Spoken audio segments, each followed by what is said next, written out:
We're either over hump day and almost to the weekend, or we're on hump day. Got a big day today.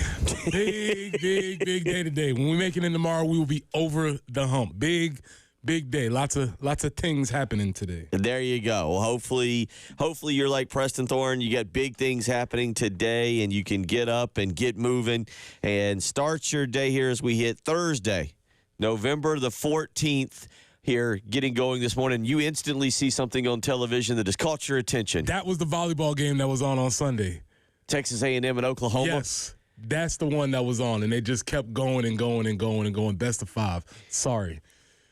If you haven't been here all week, the volleyball game was the one that was interrupting us trying to view the South Carolina women's basketball game where they told us to go to the app. Go to the app. Yeah. Yeah, it did not go well, but we've got the TVs here in front of us. Every morning when we put on the SEC network, usually we catch like a replay of something. We've caught a little bit of South Carolina, Vanderbilt. Well, you think yesterday we saw a little bit of LSU, Alabama, and this morning it's the Texas A&M Oklahoma volleyball match. See, and now I can watch and appreciate the match because it's on now. Oh, this is fun. It's not in the way of what I actually wanted to watch. It's a good point. That was a very nice spike right there, I believe, by Texas A&M. I'm good with it now. All right, so we.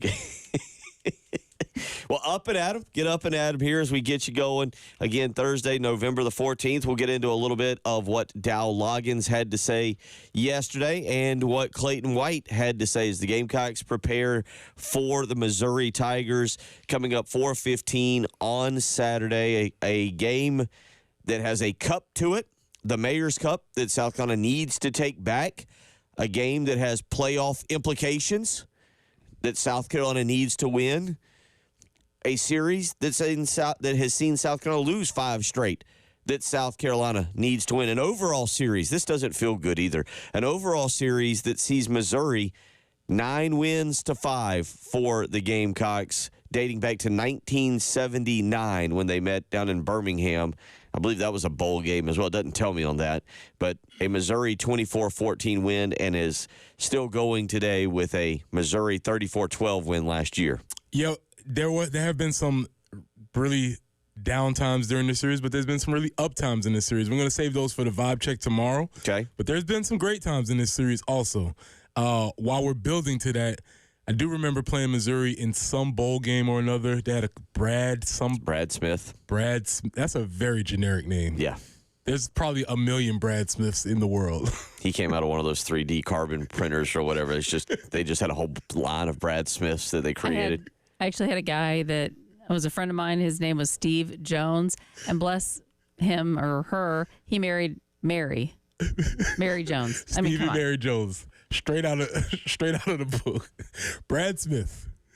I'm looking to confirm, but yes, he authored the comeback against South Carolina. Yes, it was not fun. I do remember that. Yes, it was Brad Smith that day at the Independence Bowl, 21 of, it looked like 37. Yes, Brad Smith, who would go on to play a wide receiver in the NFL, quarterback. Okay. All right. Quarterback from Missouri. That was the 2005. That was Steve Spurrier's first year, the 2005 Independence Bowl. Yes. Brad Smith actually ran that day, 21 carries for 150 yards. South Carolina got up to a huge lead. Looked like they were going to go up even more, make it 28-0.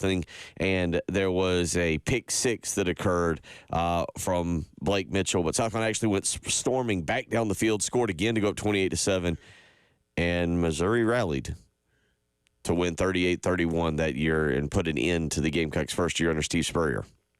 I might have some first-hand information on that game. I need to check some sources on that one. Okay. I might have some first. Like to hear maybe a little bit about that. So, but we'll get you ready. The Gamecocks and Missouri, again, as I mentioned, actually wildly important game.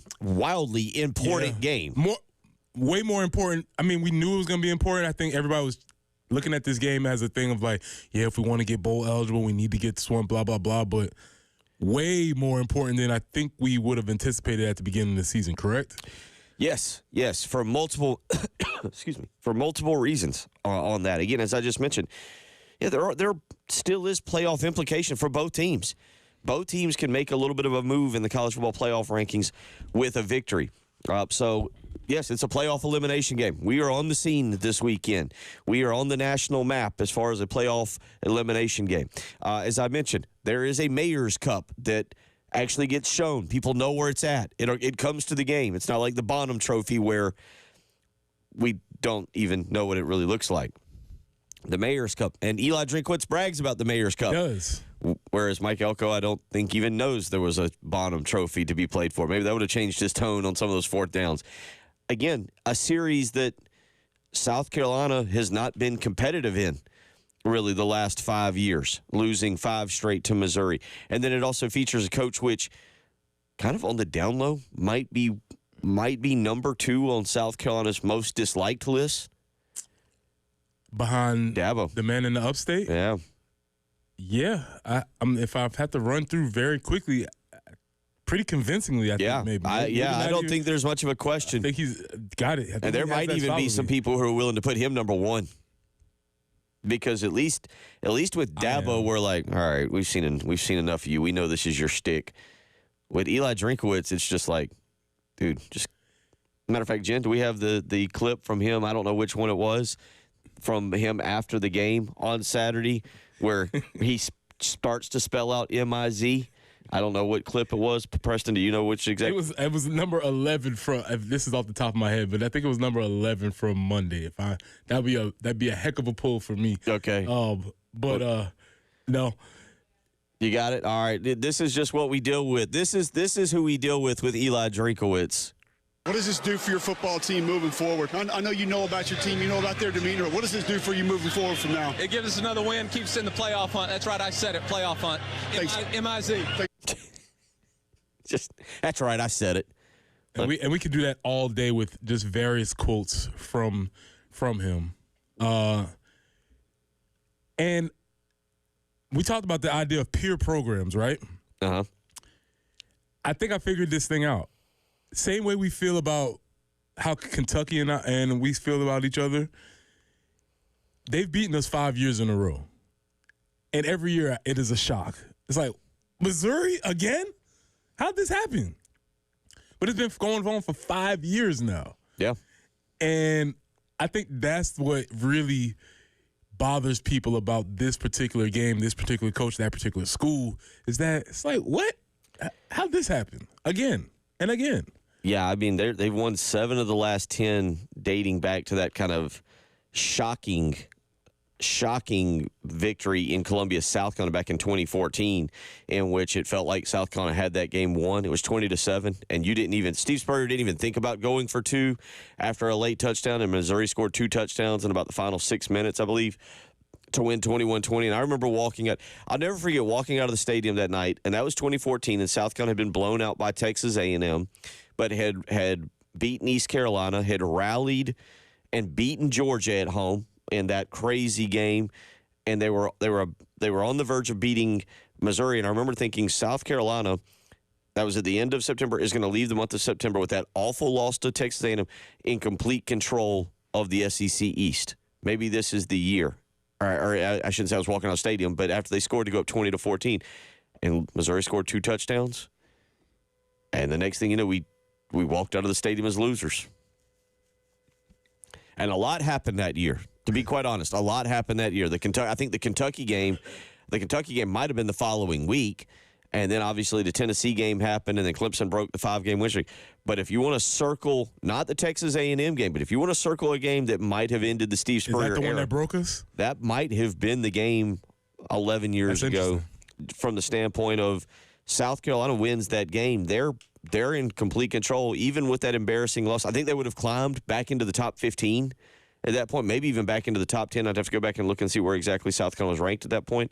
But if you want to circle a game in Steve Spurrier's tenure that was the beginning of the downfall, it would be that one. It might not be Texas A&M, because Texas A&M, South Carolina was going to recover from that game in 2014. And since then, that was the start of Missouri winning 7 out of 10 in this series.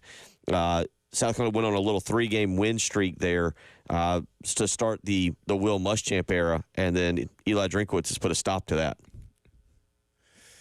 Yeah, that's why this game is vitally important, more important than we thought. And I think we've tried to give it the appropriate amount of exposure, and we've talked about it enough, but that's done. We're coming in towards the end of the week, and this game needs to be pumped up. By the way, South Carolina's last two of South Carolina's 5 wins in the series have been about as improbable as you could expect.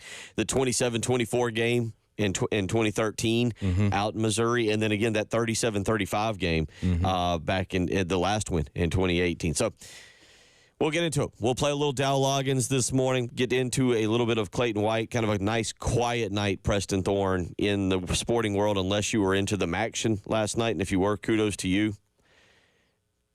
Maybe attend a church service on Wednesday night if that's what you were doing. Do something different.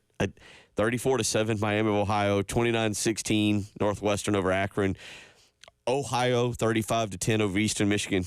You were really doing something with your life if you were into action last night.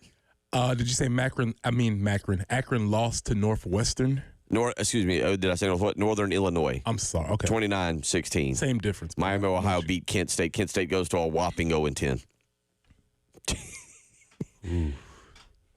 Yeah, that's what kind of night it was. So, but we'll get into some Dow Loggins coming up here next. Let you hear from him what he wants to talk about, what he said yesterday in terms of the run game for the offense and the offense coming together. We'll let Preston Thorne break that down, give you some Clayton White this hour. Got a busy show this morning. Preston's got to get out of here going to Vance. Vance, going down to the big city of Vance. There you go. All right. Alrighty then. What school will that be today? Vance Providence Elementary. Vance Providence Elementary. Langston and Preston are on the way. The huge metropolis outside the other huge metropolis of Orangeburg. Suburb of Orangeburg. I think there'll be a Chili's. I watched the podcast the other day. Have y'all ever had chili at Chili's? No. I don't think I have. Never think to order, do you? Do they even have it on the menu, I guess? The podcast I watched, which is a whole talk about going down a path with about 2 minutes left in this segment. But, yeah, apparently it's pretty good. Really? Their black beans are to die for. Well, there you go. So, there you go. So maybe they'll have a Chili's for you there in Vance. But he'll get out of here. Brad Crawford will join us this morning at 7:15. We'll get some of his thoughts. We got a Carolina Cup coming up this weekend. We'll catch up with our guy Toby to get his take on that. And then Brian Edwards has at least signaled that he will be available this morning. We'll wrap up our Corley Pool Solutions Checkered Flag Challenge year in review with Josh Harris later on this morning. So a lot to get to, a lot to do. Again, if you want to be a part of the program, 803-404-6100. You're listening to the early game.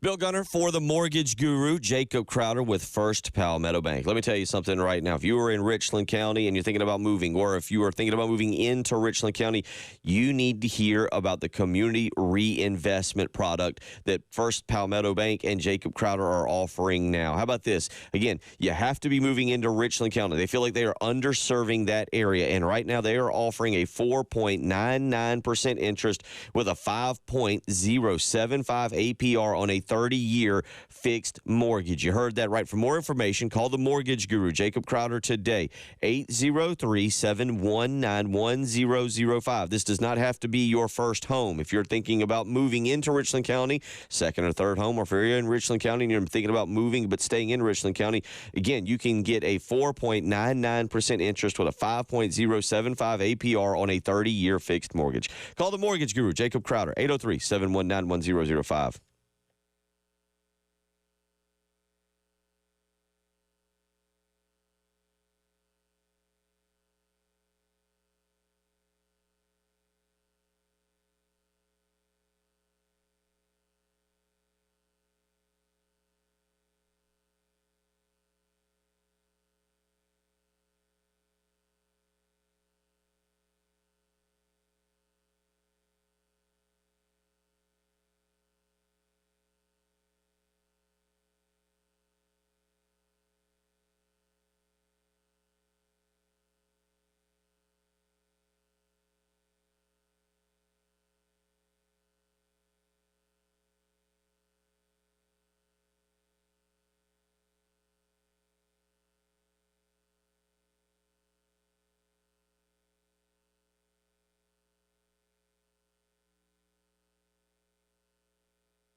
Do have one accident, Highway 602 at Rainbow Drive. Aside from that, things actually moving along fairly well this morning, and we do hope that it stays that way. Showers will be beginning shortly, if they haven't already, and that increases to just more consistent rain throughout the day and really through dinner time before it starts to sort of taper off a little bit. So a lot of rain today, and it's just going to be kind of cool and chilly and just kind of yuck. And we're looking for a high today of 58. All of this will go away by tomorrow. 67 will be their high with some breezy conditions. 69 on Saturday. Right now, it's a chilly 50 on the early game.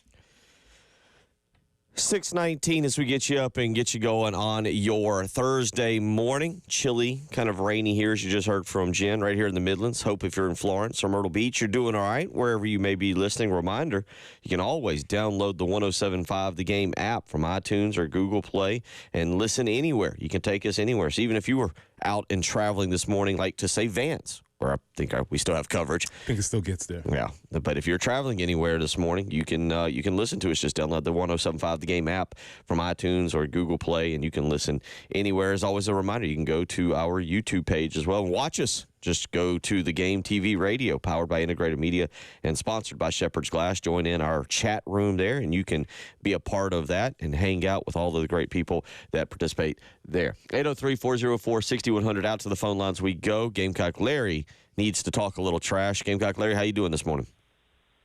I'm doing okay. I don't know how to do this. I don't know. I don't like Eli. I don't like his attitude. And I don't like him I think he's beat us 6 years in a row. He tries to act like a Steve Spurrier, which he's not. He couldn't carry Steve Spurrier's jock strap. Eli, bring your team on down. And I'll tell you what, this is our year. I don't know. I haven't decided on a good score yet. But I'm going to guarantee you one thing. You're going back with your tail between your legs. We're going to beat you this year, Eli. And Root Hog, you call me again, and you just want to get on the same train because this is our year. We're going to go 9-3. And we have the best thing because we only lost 2 games, really, to the top 10 team in the SEC by a total of 5 points. And so, really, we're the best 9-3 team. And we're going to win out. But I don't like Eli. Eli, I do not like you. And you, I don't know. I'm going to let it go at that. But I just want to say, I love all y'all. My drive team going down to Orangeburg this weekend.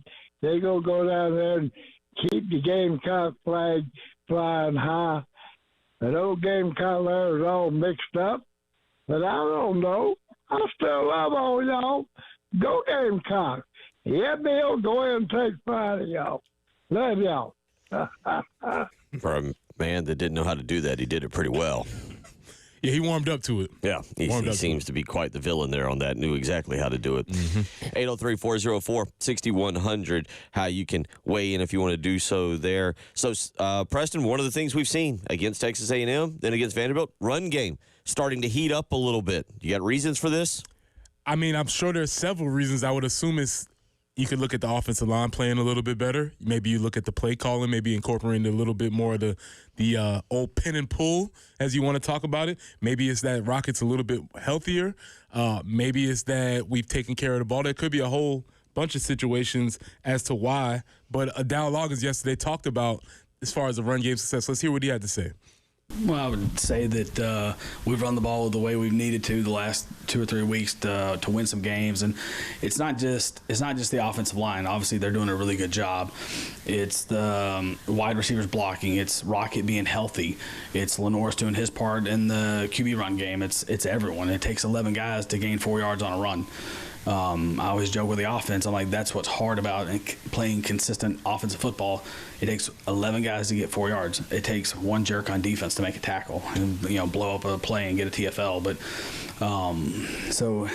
but it goes back to, and I think someone showed me the clip of Simon talking after the game. But it does come back to practice. And you're still the guys are starting to pay attention when they start quoting what you guys keep preaching, and it's the way we practice. And it's a bunch of young guys that are playing together for the first time, a lot of new faces that are starting to gel and come together and starting to know what the expectations are, to know what it's supposed to look like, to get to play together and see the game through one set of eyes, not just the offensive line, but the quarterback, the tight ends, the running backs. Because Josh Simon, Mike Smith, and Brady are a big part of that as well as running the football. There's a lot to dig into there. Let me do the serious one first. Okay. It's interesting he mentioned Brady Hunt because that is a guy who I thought would have a bigger role in this offense this year and has not. But you heard him mention Brady Hunt, and this is where, as the casual fan, maybe you don't notice when Brady Hunt is in there, being able to block a little bit and open up edges for Rocket Sanders. Well, you've seen the 3 tight end system, Brady Hunt, Michael Smith, and Josh Simon, and they kind of filled 3 different roles. Josh Simon seems to be the guy who's in between, can do a little bit of both. Michael Smith seems to be more the receiver. Brady Hunt seems to be more the blocking tight end. And so they've all been filling that role, and they're especially important when you're not getting the production that you need out of the wide receivers. So that makes a lot of sense when he says that. Okay, then you go to the part where apparently the jerk who just makes one play, you got 11 guys on offense, 11 angels who've got to all do their part, and then there's one jerk on defense who blows everything up. Listen, I respect Dow's energy. That's the way I want an offensive guy to talk. That's how an offensive coordinator should talk about the defense, because yes, there is this one jerk. But I would say this, my only counter with that would be is there's jerks on offense too, because you can have everybody blocked and be ready to make a play, and then a jerk like Rocket Sanders hits you with the dead leg or spin or something like that, and all of a sudden he runs, and you had the play stopped, but he's just being a jerk and makes a play. So I respect that, but also I would counter that there's jerks on offense too. Offensive jerks, defensive jerks. Yeah. All right. Now, part of what's happening, and I think this is interesting because there is some kind of balance of South Carolina's offense being extremely young and South Carolina's offense being extremely old. Right. Depending on how you want to look at it. The 3 interior guys all are probably in their mid-20s. They all drive minivans to practice. They all hang out with Demetrius Knight and discuss AARP. You can probably throw Josh Simon in there. Rocket Sanders goes in there. And then you've got the young guys. Lenore Sellers, Kason Henry, Josiah Thompson, Mazio Bennett's a freshman, Michael Smith's a freshman. Trees, a young guy in there. Jatavius Shivers has played as a young guy in there. Really, Vandravius Jacobs is a young guy. Nick Harbor's really a young guy. It's a wild balance, but they are coming together, and this is Dow Loggins yesterday talking about the offense gelling. We got to play. We don't get preseason games. So they got to go play together. It's the only way to fix it. It's the only way to do it is you practice the right way, and practice execution becomes game day reality, just like Josh said. And so for us, it was easy for us to stay process oriented because everyone else wants to look at stat lines and scores and all other crap. Like I learned this from Matt Hassel back in 2011. He just came from Seattle. He said you got to win as you build. You got to win as you build. Sometimes you got to find an ugly way to squeak a win out against a good team on the road in the SEC. And that, to this point, to make us relevant in November, that's what we've been able to do. And that's the only thing that matters. We're not in the style points. We're in the wins. So we've been able to do that. And then it kind of started, we kind of started figuring out LSU in the first half, and we couldn't close the game out. And you go to Alabama and go play a really, really freaking talented team, and you see how they're just getting better every week, too. And Kane Womack's such a good defensive coach. But we kind of figured out that we had some moments of like, hey, wow, we could be pretty good. Then we go to Oklahoma, and we had the Ole Miss game and didn't play the way we needed to. And you go to Oklahoma and you win a game on the road versus a really good defense that continues to play well defensively, and you just find a way to win. And then all of a sudden, like, as you start to build confidence, as you start to find ways to win, you start to build confidence, and that's what we've been able to do the last 2 weeks. Now, all that doesn't mean anything if we don't play well this week. We got a huge task and a good defense that's got a really good record. So the message last week was like, hey, great win against Texas A&M, guys, but none of it matters if you don't beat Vanderbilt. And the same message this week, like, you guys are getting better, and we're getting better, and that's the most important thing is control what you can control and get better. But it's another huge SEC game, so we got to go do it again. There's a lot of one thing that stands out: back-to-back good offensive games. Dow feels more confident. You can hear it. Yeah, I mean, you really can. You can hear it in his voice. He's got the wind at his back and the wind in his sails a little bit, but he should. 530 yards against Texas A&M, 452 against Vandy. Rockets run for 100 yards, 100-plus yards in 2 games. Haven't had any sacks. Turnovers are limited. He should feel good, and the offense should be good. And he talked about this idea of confidence, and I love the loop. Confidence, competence. Confidence, competence. If you're good, you feel good. You feel good, you get good. And it keeps going around and round and round. So it all makes a lot of sense. 803-404-6100. That's the offensive side of the ball. We will do our usual Clayton White opening statement, hear how happy he was, and we'll listen to a little bit of what he had to say about his defense and gearing up for Missouri this coming weekend. When we come back, you're listening to the early game.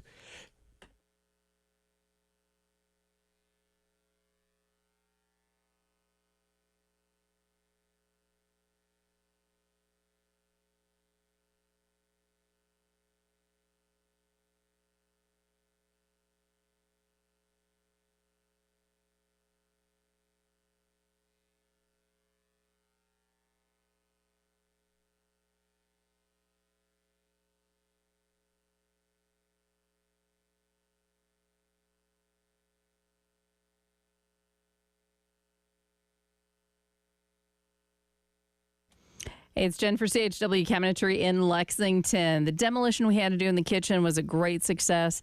Had to gut everything and replace all the cabinets in there. And CHW Cabinetry was so helpful in pulling all that together, giving us the photorealistic rendering of our kitchen, the way it would look when it was going to be finished so that we could get everything else taken care of and get the kitchen completely finished.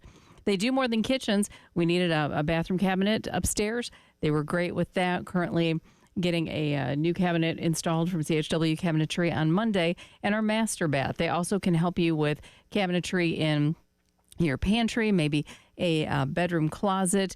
They can make your hanging stuff more functional, get rid of those wire racks. So many things they can do to help update your home. CHWCabinetry.com. Call them today at 803-520-6837. And, of course, be sure to tell them Jen Jensen sent you. CHW Cabinetry in Lexington. Passion from inspiration to installation.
No accidents to report at this time, and we welcome that news. The news we don't welcome as much is the chilly rain we're going to have today.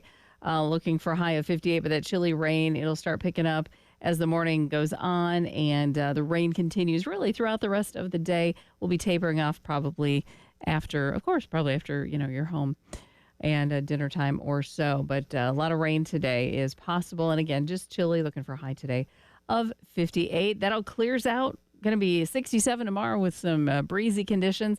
Game day, man, we're looking at 69. Lots of sunshine. Overnight low of 41. Right now, it's a chilly 50 on the early game.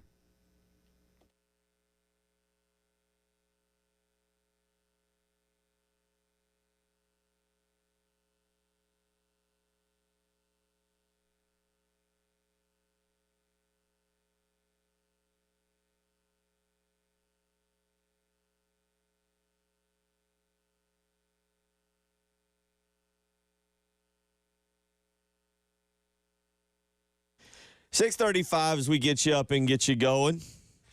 Reminder, Lawyer Lisa Special Teams Contest is back. If South Carolina scores a special teams touchdown, someone could pocket $1,000. I think we were fairly confident. I know Jen and I were. Were you confident last week? I was not. No? Okay. I was not. Yeah, well, if someone scores a special teams touchdown this weekend and you are registered, you could be drawn to win $1,000. Just go to 1075thegame.com, register today, and if the Gamecocks score a special teams touchdown this coming weekend, I don't feel like that's it. I don't feel like this weekend is the weekend, but I do encourage you to get registered. 1075thegame.com. But if they score a special teams touchdown, we will pull a winner for $1,000. And if they don't score a special teams touchdown, well, guess what? Pot rolls over to $1,100 next weekend for Wofford. Go to 1075thegame.com and get registered. I was talking to somebody yesterday, and they made a good point that I didn't really think about. The kind of disgust and some of the looks on the faces of the defense when they gave it that touchdown to Diego Pavia.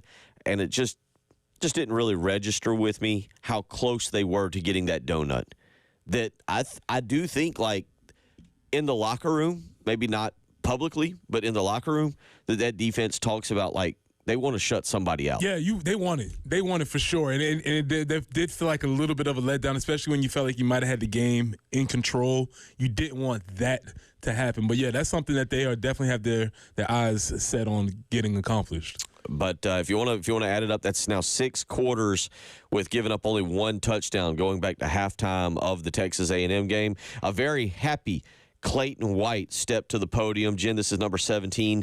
Let's hear Coach White. This is extended, too. This is 45 seconds. This is Clayton White I haven't heard it yet, but here is Clayton White's opening statement, which normally runs about 30 seconds. This one's going to go about 45. Yes, glad to be here today. Obviously, middle of the week. Want to review just a quick review of the game last week. Definitely proud of how our guys responded to the adversity early in the game after the turnover that we unfortunately gave up, and then our guys went back out, and that's what we do. We put the ball down and don't worry about things. And great job by Kyle of being aggressive and getting a good rush. And just proud of how we finished. We got it done. And this week here we have a really good Missouri team coming to town. That's obviously a 7-2 ball club that's been winning, and obviously they come in here. It's an SEC home game. We're excited for it. They present a lot of challenges in regards of just how balanced they are on offense, and 2 receivers, 2 backs, great O-line that can move, multiple quarterbacks. Obviously ready to play. I feel like someone's been telling him that we've been making a little fun of him for short comments, because I appreciate him telling us it's midweek. It's midweek. He didn't throw in a go Gamecocks. He's a little off on the opening statement this week, but it's fine. It's fine. Let's get to what he did talk about, and we appreciate Coach White and the opening statements. But talking a little bit about the game plans and things that he's coming up with right now. I am under the impression, and this could be Eli Drinkwitz being a nerd, being a jerk, being whatever you want to label him. I feel like I'm under the impression that it is Drew Pine that South Carolina sees, but there's nothing official yet. By the way, we'll get to the injury report maybe coming up in a minute. There was 2 injuries on that one for Missouri that were kind of interesting. But preparing for 2 quarterbacks, Preston, you've had to do that in the past. How does that kind of work? It depends on how different their quarterbacks are. I do think when you was talking about Texas A&M with Marcel Reed and Weigman, that was 2 different styles of quarterbacks. I'm not sure how different Drew Pine and Brady Cook are as far as what you'll be really preparing for? This is Clayton White, number 10, Jen. I apologize. Number 10. This is Clayton White on game planning for both Missouri quarterbacks. No, they've done an outstanding job of getting talent in their building at all positions. I would say that's how you really feel about any position on that football team. They have a slew of receivers, multiple O-line, and sometimes they play 6 and 7 O-linemen at a time, and they think they're on their third quarterback, so and he's a pretty good one. So they do a great job of acquiring talent, getting it in the building and keeping it. But definitely the game plan will not change. Obviously, they're two different players, two different styles are similar, but two different guys, both of them really good. Yeah, same guy. He didn't want to say that. I'll say it. Same dude, right? Maybe Brady Cook's a little bit better, obviously, because he was the starter, and maybe there's a couple of throws that might be able to make with a little bit more efficiency or accuracy. But drastically changing your preparation, that's not going to be a thing for them this week. It might help just a little bit. Brady Cook is not a dual threat quarterback per se, but he's a guy that kind of scrambles around, makes plays happen. It's kind of like, well, I will kind of relate it back to Spencer Rattler in that Rattler ran a 4.95. Right. But there were times Rattler could kind of navigate the pocket, keep his feet under him, kind of find the opening spot, and all of a sudden hit you with the pass. Brady Cook is also a bigger guy, closer to 6'3", closer to 230. Drew Pine is listed at 6 foot. He's closer to about 200 pounds, more similar to Diego Pavia in terms of size. Brady Cook can kind of take some hits. Drew Pine, you pop him a couple times, maybe you get him a little shaken up. And by the way, I don't know if it's second or third string, what it is. Coach White saying right there that he thinks third string. Sam Horn, who was a big-time recruit out of Georgia, is out for this game. I don't know if he was their second or third string quarterback, so I don't know where Drew Pine was listed. I noticed that last night with Sam Horn being out. Again, not sure if he was actually the second team quarterback and they had to go to Drew Pine at third, but they're limited on quarterbacks. Yeah, and I really wonder how this affects Eli calling plays because, I don't know if you remember that clip from earlier in the season where he was talking trash and he was like, this be different if I had my quarterback, and he was talking about having Brady Cook. Well, I wonder if that's running through his mind like, I don't have the guy that I really want to have to make this play. Like, Drew is fine and he's cool, but I don't have my specific guy. And with Eli being such a quarterback-centered coach, I wonder how that affects his play calling. For the record, Brady Cook this season, 7 touchdowns, just 1 interception. So it makes a difference. Clayton White also yesterday getting into discussing a little bit the second half adjustments. What you think about it, South Carolina has been very, very good this year in the second half. I got a stat from Jamie Bradford. Akron, 0. Ole Miss, 3. Alabama, 13. Oklahoma, 6. Texas A&M, 0. Vandy, 7. Kentucky, 0. So three games with donuts in the second half. Donuts, they've gotten the donuts in the second half. They've been outstanding in the second half playing defense. Let's hear what he had to say. The key is really going into halftime and just, taking a good look at what we're doing. And if we're playing well, you expect them to change. If you're not playing well, kind of like the, A&M second quarter, they're probably going to do what they did the second quarter. So we have to make the adjustment. So you got to make that quick decision. You probably got about 10 minutes to really make some evaluation and really make a decision, basically. And so I give the credit to our players because, A&M game, we switched a lot of things up. So at least 5 things that we went in there and said, hey, this is what we're doing the next time they do this, and on and on and on. We never stop talking at halftime. But our guys adjusted. But to me, it goes back to us in January. We start football school right in this room here, and it's all about learning what offenses do. And you either going to take it serious or you're not. Because I tell them it's gonna be one halftime this year when I go in there and I say, when they give us this formation, you check to this. When they give us this, you check to that. And you have to get it done really fast. But it starts back from our homework from January. But I was proud of how they've been doing it at halftime. They want adjustments. You played for a really good defensive coach. What's it like trying to make adjustments at halftime on the fly? He said about 10 to 12 minutes. Yeah, it's hectic. It's a lot of things happening at halftime. We talked about that before. People are going to the bathroom. People are trying to eat. People are hurt. People are changing. It's a mass chaos unit. But you have to come together and try and figure out what adjustments you have to make. Not give too many, not to get everybody confused, but also understanding that they are doing something that either we didn't prepare for, we're not executing against, and we have to get it fixed. So you're saying it's not like when we grew up and we were little and everybody sat around in a semicircle and we had orange slices and the coach praised us?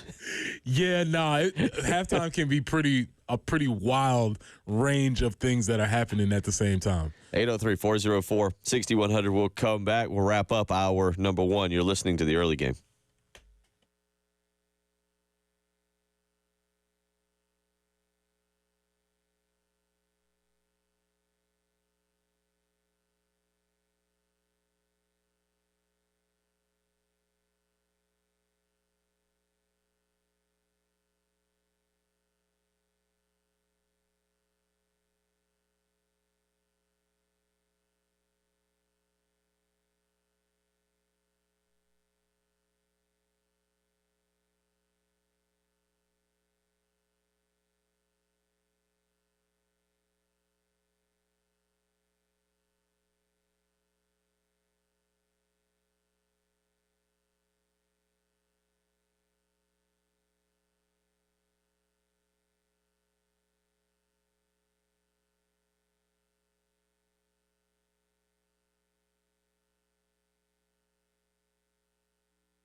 Eight zero three 404 6100. Gamecocks Missouri Tigers. We get ready for that on Saturday, 4:15. A reminder, we'll have Gamecocks Game Day sponsored by Lexington Med Ortho from the party lot at Sound and Images. 107.5 the game's kickoff. You can go and hang out over there at Sound and Images at the party lot and hang out with our guys doing the early game, the early show. We're the early game. They do the early game starting at 11 a.m. on Saturday. It's Gamecocks Game Day.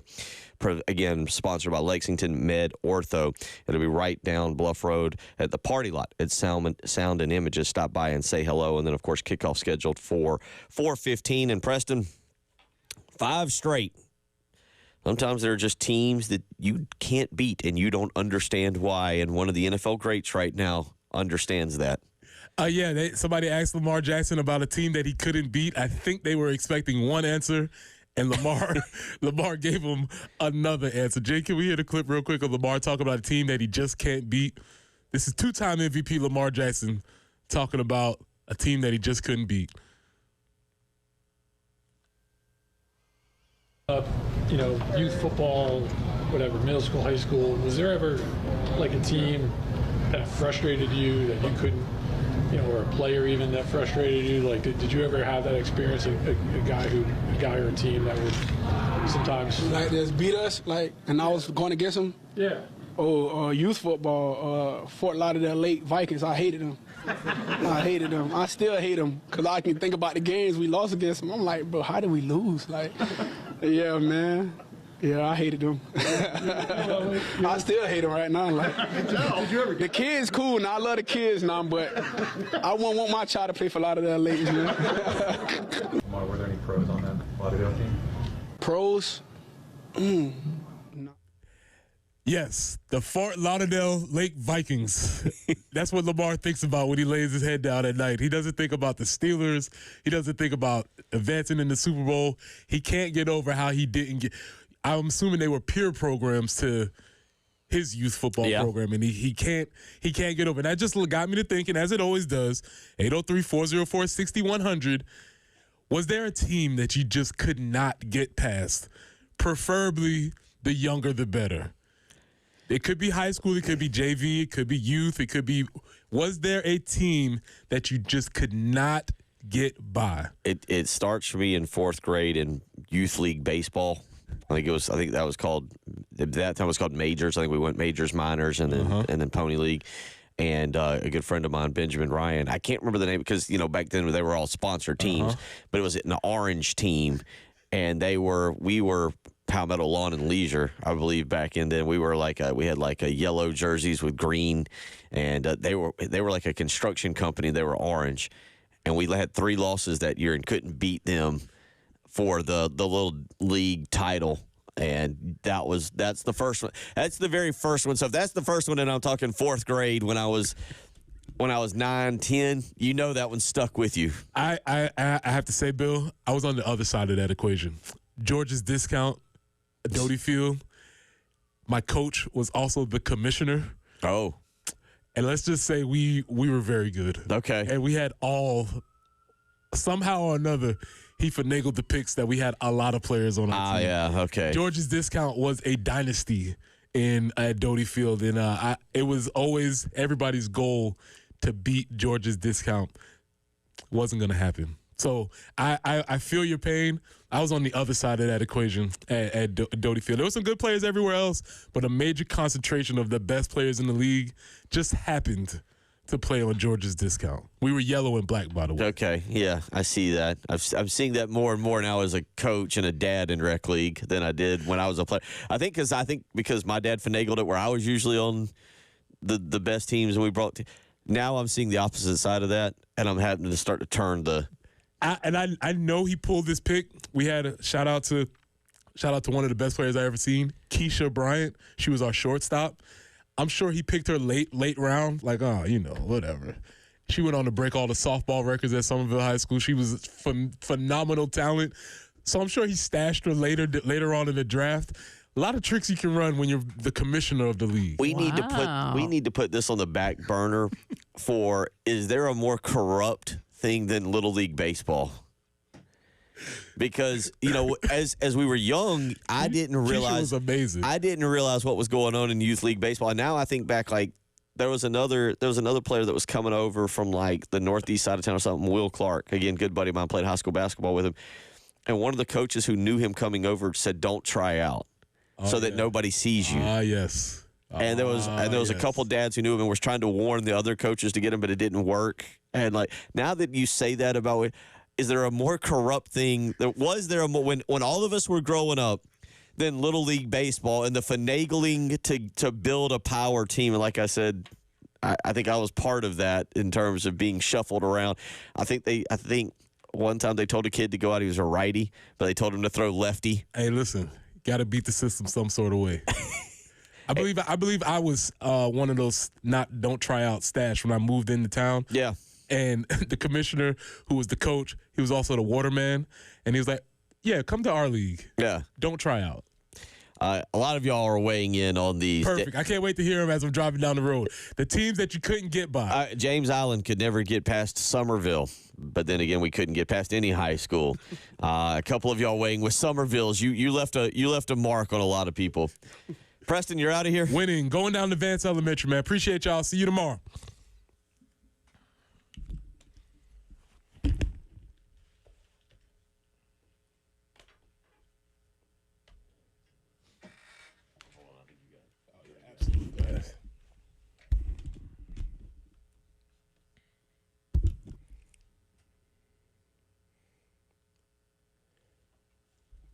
Preston here for our friends at Absolute Glass, the premier glass company of the Midlands, offering auto, home, and business glass repair. So if your glass is damaged, shattered, cracked, or broken, they can handle the job. If it's a cracked windshield, that's no problem. They'll come out to your location and replace it for you, usually for free, and they work directly with your insurance company to take away the headache. That's right. They'll come out to wherever you are, school, home, work. It does not matter. Absolute Glass will take care of it for you. Now, if you're at home and you're looking to increase the value of your home with new windows and mirrors, Absolute Glass will take care of that for you too. Windows, mirrors, shower enclosures. Say it all the time. If you can see through it, Ray and Marianne at Absolute Glass can do it. So check them out online at AbsoluteGlassInc.com. That's online at AbsoluteGlassInc.com.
In downtown Columbia, Bull Street at Hardin, there is a report of an accident there.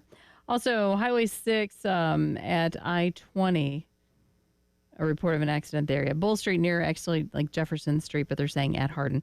Highway 6 at I-20, an accident there as well. So do be careful this morning. And we are seeing rain moving into the Midlands. Going to see that really throughout the day and increasing as the day goes on and probably tapering back off later this evening. So it's just going to be a chilly rain, 58 for the high. Sunny tomorrow, just going to be kind of breezy, 67 for the high. Lots of sunshine for Saturday. Great football day. 69 will be our high. Our overnight lows are going to be, though, in the low to mid 40s. So want to be bundling up in the mornings.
Seven a.m. as we get you up and get you moving around this morning. Bill Gunner, Jen Jensen, Preston Thorne off to Vance. Can't remember. He said Vance something elementary school. Elementary? Yeah, it was a Vance Elementary to go down and get everybody fired up. So look forward to hearing from him tomorrow when he comes back. And tomorrow, obviously, we'll continue to wrap up our final thoughts on the Missouri-South Carolina football game and what we're looking at there. And coming up later on this morning, we'll have Brian Edwards of VegasInsider.com to give his picks for the weekend. Again, you just kind of look at what we're seeing with the point spread on that with South Carolina and with Missouri this weekend. To me, that's another indication that, again, we will not see Brady Cook playing. When you've got essentially a 2-touchdown point spread without putting South Carolina down in this situation, but when it's a 2-touchdown spread, it tells you that Vegas knows something about somebody that's going on in that game. South Carolina and Missouri, I think, are fairly even teams if Brady Cook is playing. But this game being at home, it's not even a night game. 4:15, we will get some night atmosphere later on. But this game is held steady at 13.5 throughout the week. And as I just glance across everything from DraftKings to ESPN Bet to MGM to Caesars, it's steady on 13.5. You don't even have much variation there across the board. So we'll continue talking about that. As a matter of fact, coming up in the next segment, Brad Crawford of 24/7 Sports will join us, and not only will we get his take on that game, we'll get his take on the playoff situation as well, and then we'll kind of drill down on his thoughts on Lenore Sellers and what he thinks about the progress of Lenore Sellers for the Gamecocks through 9 games, and also what his expectations are. We'll take a peek ahead with Brad Crawford to what his expectations are for Lenore Sellers in 2025, because it's okay to take a small glance ahead as to what the future of Lenore Sellers could be at the University of South Carolina. Not in terms of leaving, but in terms of how great he could end up being with continued development. So we'll get into that. 803-404-6100. So Preston Thorne left us all just spiraling now, just bad memories from our youth, mainly our youth, when maybe we were growing up and there was a certain team you could not beat, a certain I go to the rec leagues. In high school at Lexington, we played Lower Richland in my junior year for the state championship, and they popped us pretty good. My senior year, we beat Marlboro County. As a matter of fact, we got a 25-year championship reunion coming up in January over at Lexington. So I didn't really have any in high school, but I think we all remember maybe somewhere along the line in your rec league days, your whether it was your T-ball or your basketball rec league or something, or your football rec league, a team that you simply couldn't beat. Now, a couple of y'all have weighed in. York weighing in this morning, going Preston's Green Wave. Never beat them the year after I graduated, 1981. Whew, that was a long stretch. Another person goes with Lakeview High School Gators. Austin weighs in this morning, goes Ebenezer Baptist Church in Florence was also on the other side, like Preston. 4 years undefeated church league champs. Texter weighs in and goes AAU baseball. There was another team we usually lost to, but we finally beat them to get into the national semifinals. Keep sending those in there this morning. Hot Sauce Ross goes with the BSA Cubs in Little League baseball in Beaufort. They always stacked their teams, and we're going to come back to that discussion as Preston brings it up. And as we talk about it, I think I'm starting to believe Little League baseball, like from T-ball through basically, I guess, about Pony Leagues, basically about the time you try out for your – of course, now there's so much travel ball. But, yeah, I have to start to believe Little League baseball probably as corrupt and dirty a sport as there is out there in terms of stacking teams. Yeah, I can promise you there's a lot of that goes on. And just some not niceness. I've never wanted to, let's just say that I probably should have been drinking at some of the, games or conversations because, there's just some kind of yuck. And it's kind of sad, luckily I don't think the kids know about it, but there's just, too many shenanigans. It's like it's just supposed to be kids' sports. We will come back to that discussion later on. We will revisit, but continue sending in your teams that you just simply couldn't beat. Now, South Carolina needs to win this game this weekend, as we stated in our number one. There really is a lot on the line, and we're not going to. Well, Preston may tomorrow. I'm not gonna do the old cliche, the thing that we love to do, and say it's the biggest game of Shane Beamer's career. South Carolina's bowl eligible. They can still, even with a loss, they could still conceivably win 8 games and then go to a bowl game to win 9. There's still a lot of things in front of them. But when you do break this down and you think about it again, it's completely fair to say I think it is completely factual, whether you want to go with ESPN's FPI index or whatever, or the rankings. This isn't a playoff elimination game. South Carolina's not out. We've been saying that. I've been saying that. There's not a 0% chance next to their name. There's not an E next to their name. Is it a long shot? Yes, and we'll talk to Brad Crawford coming up in about 10 minutes about that. But South Carolina's in contention, and Missouri is too.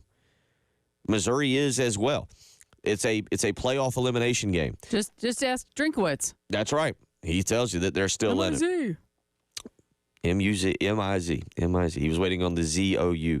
But, yeah, you've got that. You've got the fact that you just quite frankly need to beat Missouri. There really isn't a world we live in which 5 straight losses to Missouri is acceptable. Missouri, again, these are peer programs. And Missouri had a very nice year last year. There's no doubt about it. They've built off of it. They're doing fine this year. Obviously, I mentioned this yesterday, and I do think that these are peer programs, and I think that this year, especially if Brady Cook plays, they're very similar programs. But you can also look at Missouri, and you can say, hey, Bill, look, they really had no business beating Auburn. If you go back and watch that, they had to rally. Brady Cook came back in. They scored with about a minute to go to win that one. They really probably should have lost to Vanderbilt as well earlier this year, winning that one in overtime. Vanderbilt went all Vanderbilt and didn't just miss a field goal there at the end. They hooked it over to the sideline. Looked like Caitlin Clark yesterday hitting a golf ball. Absolute hook, absolutely far away from the goalpost.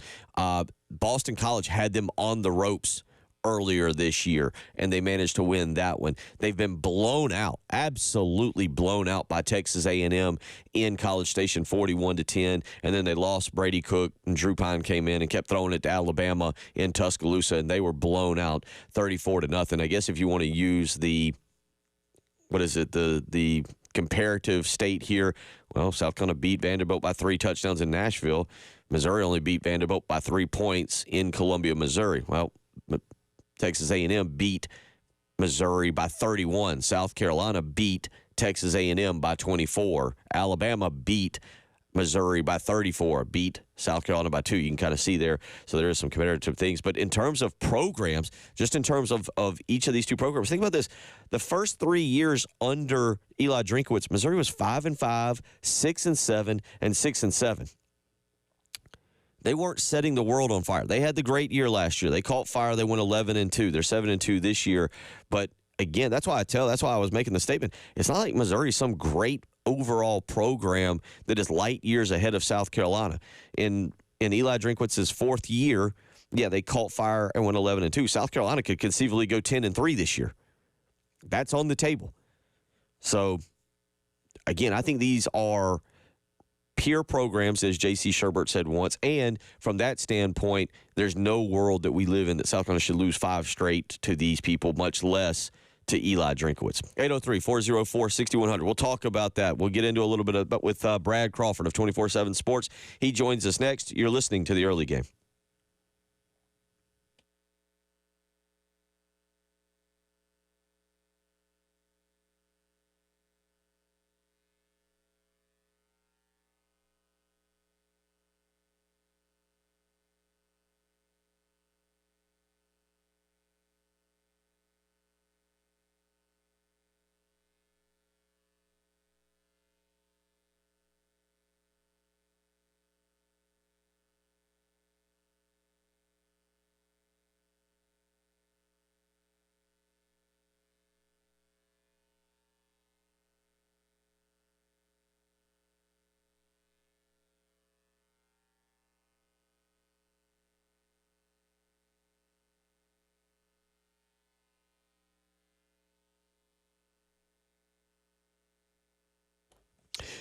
Two weeks from today, you'll be waking up right now. You'll be thinking about turkey and cranberries.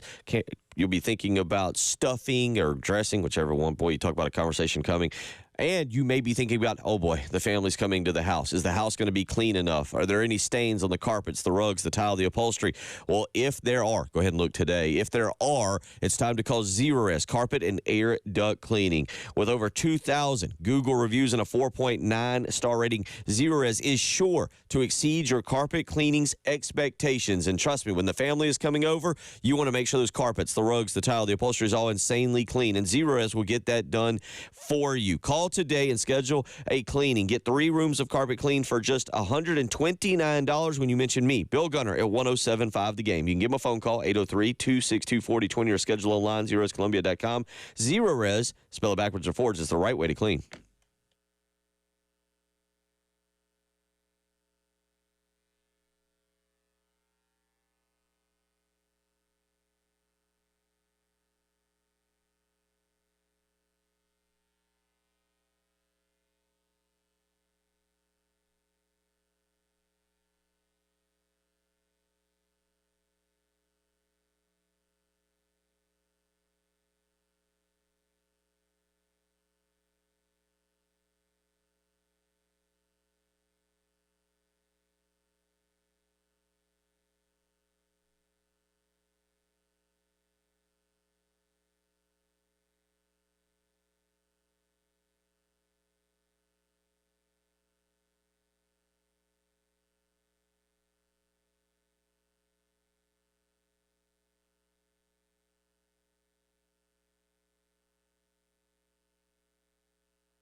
Bull Street near Jefferson Street, a report of an accident there. Also, Highway 6 at I-20. I-20 westbound just after exit 115, there is also a report of a tie-up.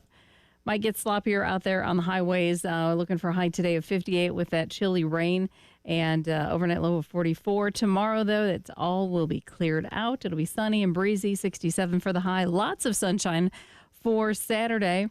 69 will be our high. And again, our lows, our overnight lows, are going to be in the low to mid 40s. So going to be bundling up each and every morning through the rest of this week and into the weekend. Right now, though, it's 50 on the early game.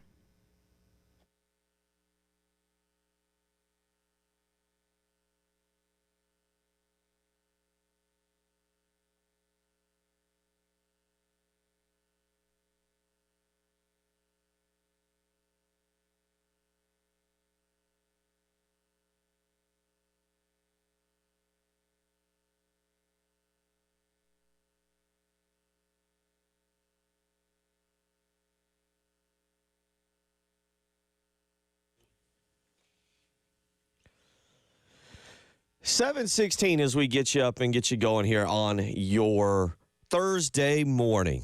Time for some more football. East Carolina, Tulsa. Of course, if you've been into action over the weekend or over the Tuesday, Wednesday, then you've been fully immersed in football. But we get East Carolina, Tulsa tonight on ESPN. Also, Commanders and Eagles for your NFL game. We'll talk more about that. But right now, still talking South Carolina and Missouri. And joining me, as we always appreciate when he takes time to do, Brad Crawford of 24/7 Sports, who, Brad, I believe I saw just the other day, you are now right on the verge, or this week was an anniversary, 10 years with 24/7 Sports.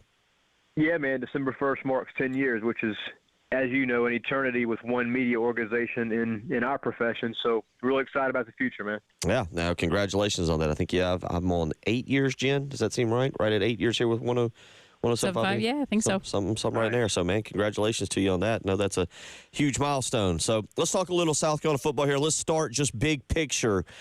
Since the last time we talked to you, what have you seen? What is your analysis of the development of this team offensively and defensively from what we saw against Old Dominion to what we saw in that dominating win Saturday night against Vanderbilt? Yeah, I tell you what, man, I did not think after the season opener we'd be talking about the college football playoff in mid-November associated with South Carolina. I know there's no direct path right now for a 3-loss team, the Gamecocks included in that, but, I mean, just to see the rise in this program's national relevance under Shane Beamer in year 4 is huge for the future of this team and where South Carolina might be headed, down the road. 2025 is an exciting idea. 2026, when the playoff expands to maybe 16 or 24 teams, Gamecocks would certainly be in that mix if this continues. But, I mean, Lenora Sellers' development has been a big surprise to me because the offensive line really in recent weeks has played a lot better but has still been, a weakness for this team. And then Rocket Sanders has just really come on strong the last 3 to 5 starts. Gamecocks have won 3 straight games, including several on the road in the SEC and, done so by whipping the opponent. So Gamecocks are rightfully ranked right now at number 21 in the playoff rankings, and Shane Beamer's doing a heck of a job this fall. Let's go back to something I was going to ask you about it anyway, and you brought it up. The future of Lenora Sellers, because you're right. I've stated it a couple times on this program. In the LSU game, it looked like he was catching on. It really looked like he was making his strides. Then he goes down with the injury. Then you got to bring him back against that Mississippi defense, and they ate him up. We've seen that. They've eaten up a lot of people this year. But you look at his progression from Alabama to Oklahoma to Texas A&M to what you saw this weekend. What is the big picture with South Carolina and this guy's future? You just mentioned maybe future playoffs, but you look at what Shane Beamer's recruiting, but you look at the development of Lenora Sellers. Is there a ceiling? What is the future for Lenoris in South Carolina? I think he could be a late first-round pick in a couple of years, Bill, if this offensive line improves during his career at South Carolina. And most importantly, can the Gamecocks sign some playmaking wide receivers around him? You look at a lot of quarterbacks nationally who are as good as Lenoris is talent-wise, the Jackson Darts and Quinn Ewers of the world. Those guys also have early-round picks at wideout. And the Gamecocks right now have one of the weakest wide receiver cores, from top to bottom in the SEC. because a lot of it's youth and a lot of it's lack of development and that sort of thing. But 2025 has a ton of 4-star wide receiver commits right now who are going to sign here in a couple of weeks. And I think right now South Carolina is a very attractive program in the transfer portal as well. I mean, if I'm a guy looking for, the potential of being a wide receiver one for an SEC program with a pretty darn talented quarterback next year, South Carolina's at the top of that list for me. We've seen Jackson Dart be surrounded by really talented wideouts at Ole Miss. Like I said, Quinn Ewers has him at Texas, Jalen Milroe at Bama. So if the Gamecocks can sign some playmaking pass catchers around Lenora Sellers, I think the sky's the limit. And, the big thing for him is just avoiding turnovers. He's only thrown one interception his last 4 starts since that Ole Miss game. And right now fumbles are just the one weakness that, he'll have to try to fix later on in his career. Let me ask you this then. Let's stick on Sellers for just a second. I think at the beginning of the year, I don't think it was you. I don't know if it was you or who, and maybe rightfully so because we didn't know Lenora Sellers. He was a redshirt freshman. I think he was ranked at 16th out of the 16 SEC quarterbacks, maybe 15th, maybe even 14th. But I know he was down there at the very bottom. Where do you put Lenora Sellers now midway through November in terms of SEC quarterbacks when you talk about Ewers, you talk about Milroe, you look at some of the other guys there? Yeah, coming out of spring practice, Bill, I had Lenora's 15 out of 16 SEC quarterbacks, mainly because I was worried about the offensive line and what the Gamecocks had around him. Now both of those worries are still significant. However, Lenora's has overcome, a line that's given up the 14th most sacks or whatever in the SEC. And a receiver right now, Josh Simon at tight end is the Gamecocks' best player on the outside, so it kind of shows you there. But I think right now there's maybe 5 quarterbacks in the SEC who I would take over Lenora Sellers. And that speaks volumes to, how well he's adjusted this last month of the season. He's playing with a heck of a lot of confidence now. Even at Vanderbilt, I know he lost the fumble, but out of 20 or so throws against the Commodores, I mean, he only had one throw that was kind of turnover worthy, dropped the interception. So he's making some really good decisions. I think he's settled down. Lenoris has set on the record that the game is slowing down for him, and this is the quarterback that a lot of us Gamecock insiders thought he could be, but maybe not as a redshirt freshman. So I'm looking forward to seeing the future. He's certainly better than the SEC's 15th best quarterback where I had him pegged in the spring. But like I said, a lot of that is just some worries about up front and how he would adjust to being first season in Dow Loggins' scheme. Brad Crawford joining us this morning from 24/7 Sports, coming up on 10 years with him on December 1st. Congratulations on that. Let's go back to something you brought up about the wide receivers and what you know from talking with people down there. We've seen what Mississippi did from an NIL standpoint of building that roster. We've seen Ohio State and what they've tried to accomplish. We saw what Florida State did last year. Unfortunately, now what's happening this year.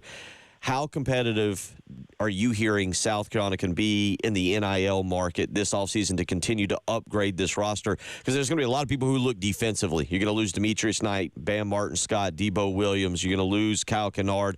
Demetrius Knight and Kyle Kennard are perfect examples of how quickly you can upgrade a unit through the transfer portal. So what are you hearing in terms of South Carolina being competitive in the NIL market to try and keep that defense where we've seen it be at this year? Yeah, I think it's very important, Bill, for Gamecocks to finish this season 9-3 inside the top 15 and really get these donors and fan base interested in this 2025 team through NIL, through giving, that kind of stuff. And, even if the Gamecocks finish, let's say, number 16 in the final rankings, there's still 15 teams who are going to be going after the same wide receivers in the transfer portal. So you're going to have to outbid guys. That's the new college football. Jonte Cook is going to be one of the top receivers in the portal. He's the guy who recently stepped away from the Texas program, former 5-star.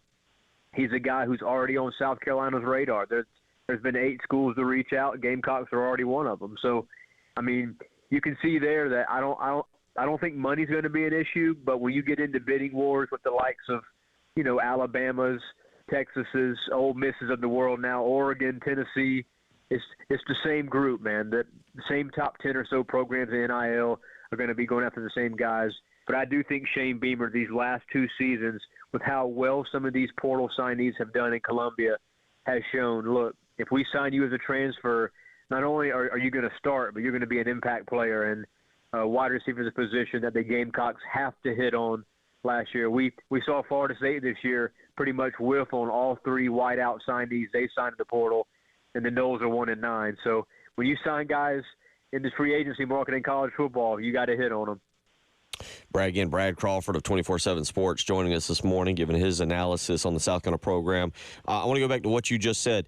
South Carolina, can they match what a lot of those schools are going to? Because that's what it comes down to. You're right. Look, Oregon's attractive. Oregon is an attractive school. Lane Kiffin and that offense is fun. Texas is Texas. Alabama's Alabama. What it comes down to sometimes is dollars. Where does South Carolina stand in the NIL market when it comes to trying to match dollar for dollar? Yeah, I would say right now outside of the top 20, but inside of the top 25, if that makes sense. I think South Carolina is not the ideal NIL situation, but it's better than some other programs in the SEC that they're going to be having to deal with. The top NIL programs, based on everything I know, is Oregon, Tennessee, Ole Miss, Texas. That would be the top four right now, and that shows me, Bill, that even if Florida job were to open up, and Lane Kiffin has been kind of the earmarked guy there for the last several cycles. I mean, he's in a great situation. If you can recruit right now at any program you're at, and the NIL situation's top 10, why would you leave to go to a, quote, bigger program? So NIL, transfer portal, recruiting, that's the name of the game right now in college football. I think Shane Beamer's happy where South Carolina is, but certainly there's some upward ascension that this program could be in. If they finish 9-3 inside the top 15, quality bowl game, then the fan base can really help the program out by giving more through NIL. Just about 2 minutes left here with Brad Crawford of 24/7 Sports, and let's focus back in on this year. You mentioned it, college football playoff. They don't really control their own destiny. They do need to win out. But your thoughts on a path? How does South Carolina get to be in the final discussion there for a college football playoff spot besides just winning their final three? Yeah, man, I've crunched the numbers for about 2.5 weeks now. I mean, not only does the Gamecocks have to win the last three, they have to win each game convincingly, and I'm talking like a 4-touchdown win at Clemson. Maybe if Clemson were to win the ACC and Texas A&M wins the SEC, the Gamecocks would be the only program in college football to have 2 victories over Power 4 conference champions.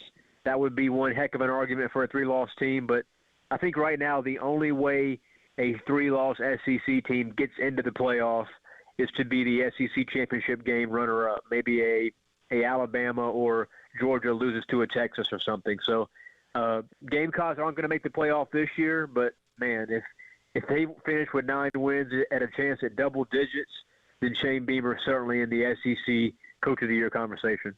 Before I let you go, big picture real quick, because as you say that, talking about next year, do you have any feel for when the SEC releases dates for next year for the schedule? We know the opponents. That's not the question.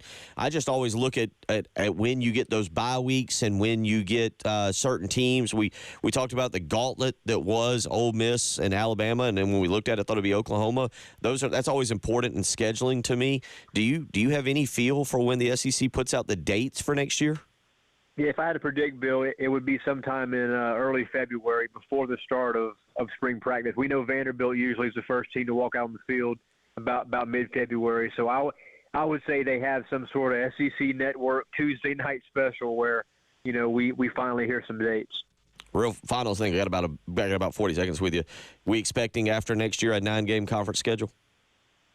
I think we might move to a 7-game. And really? That hasn't been mentioned yet, but if the SEC, Bill, finishes with 5 or 6 teams with 10 wins and they only get 3 or 4 in the playoffs, heads will roll in the SEC office as it relates to ESPN and this expanded playoff. So, 9 games has been the rumored thing with multiple pods and that sort of thing, but we may go to 7 if it turns out that non-conference scheduling in the SEC is not benefiting college football's toughest conference. Wow, we will definitely bring you back to talk about that. That's a hot take that we have not heard. Brad, always appreciate it. Congratulations on 10 years with 24/7 Sports, and look forward to having you back soon. Hey, man, good to hear from you. You too, buddy. Brad Crawford, 24/7 Sports, always provides a lot of great analysis. If you're not already following him, make sure you do that on Twitter/X. And, of course, you can check out his work on thebigspur.com. We'll come back, revisit some of what Brad Crawford had to say. You're listening to The Early Game.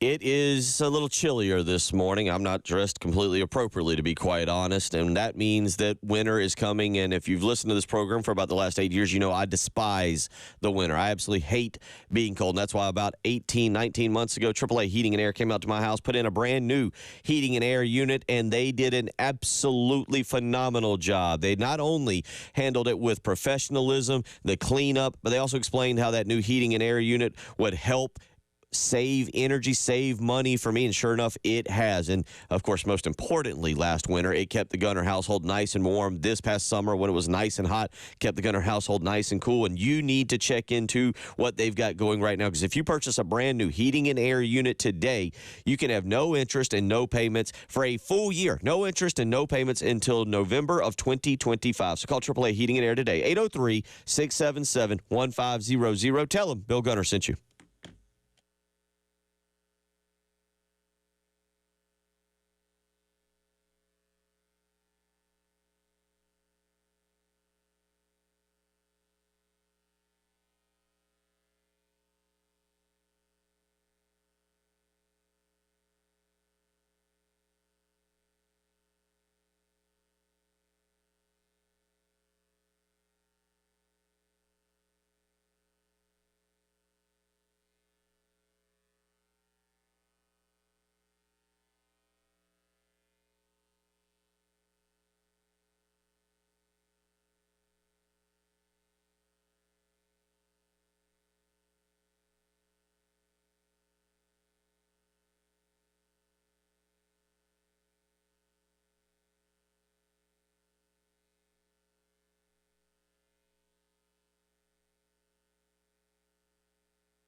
Highway 6 at I-20, a report of an accident there. Also, I-77 southbound at Forest Drive.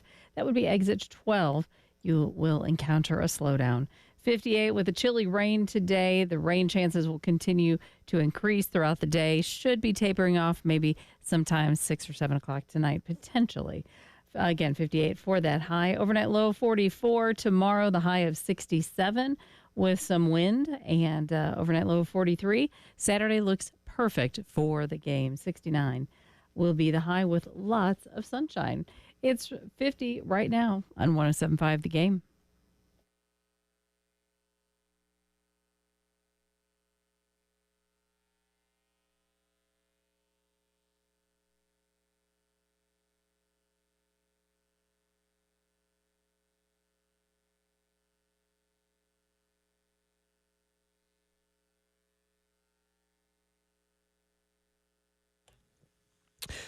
$7:35 as we roll along here. A lot of interesting stuff there from Brad Crawford, and get back into that here in just a minute. But want to remind you today, got a busy day here on 107.5 The Game, 100.5 The Game in Florence, 100.3 The Game in Myrtle Beach. Gamecock Central Takeover coming up from Gold Line Framing right after us, 511 12th Street in West Columbia. You can go by and hang out with Tyler and the Gamecock Central crowd over there. Again, that is Gold Line Framing, 511 12th Street in West Columbia. And tonight, we got a whole bunch of stuff going on. Starting at 6 o'clock, you can hear Carolina Calls with Shane Beamer and Todd Ellis. That'll be on right here at 107.5 The Game in Columbia, 100.3 The Game in Myrtle Beach. That'll start at 6.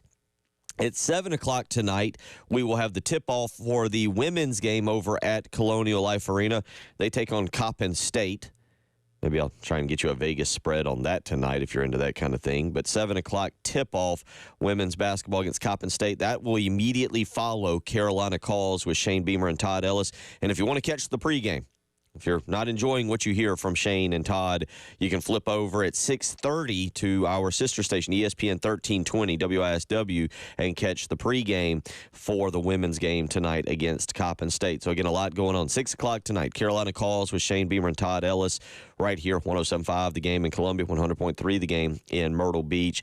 7 o'clock on 107.5 The Game, we'll have the women's game against Coppin State right here, 107.5 The Game in Columbia. And I'll For you out there that need to know this in your life, I'll try and dig up a Coppin State, South Carolina point spread for tonight's game so that I can satisfy some of the things that y'all do that don't need to be mentioned. 803-404-6100. Let's address a few things that Brad Crawford just talked about that I thought was very interesting. 4 touchdowns with Clemson. The live stream's really fighting or fired up about that one. So is that what he really said?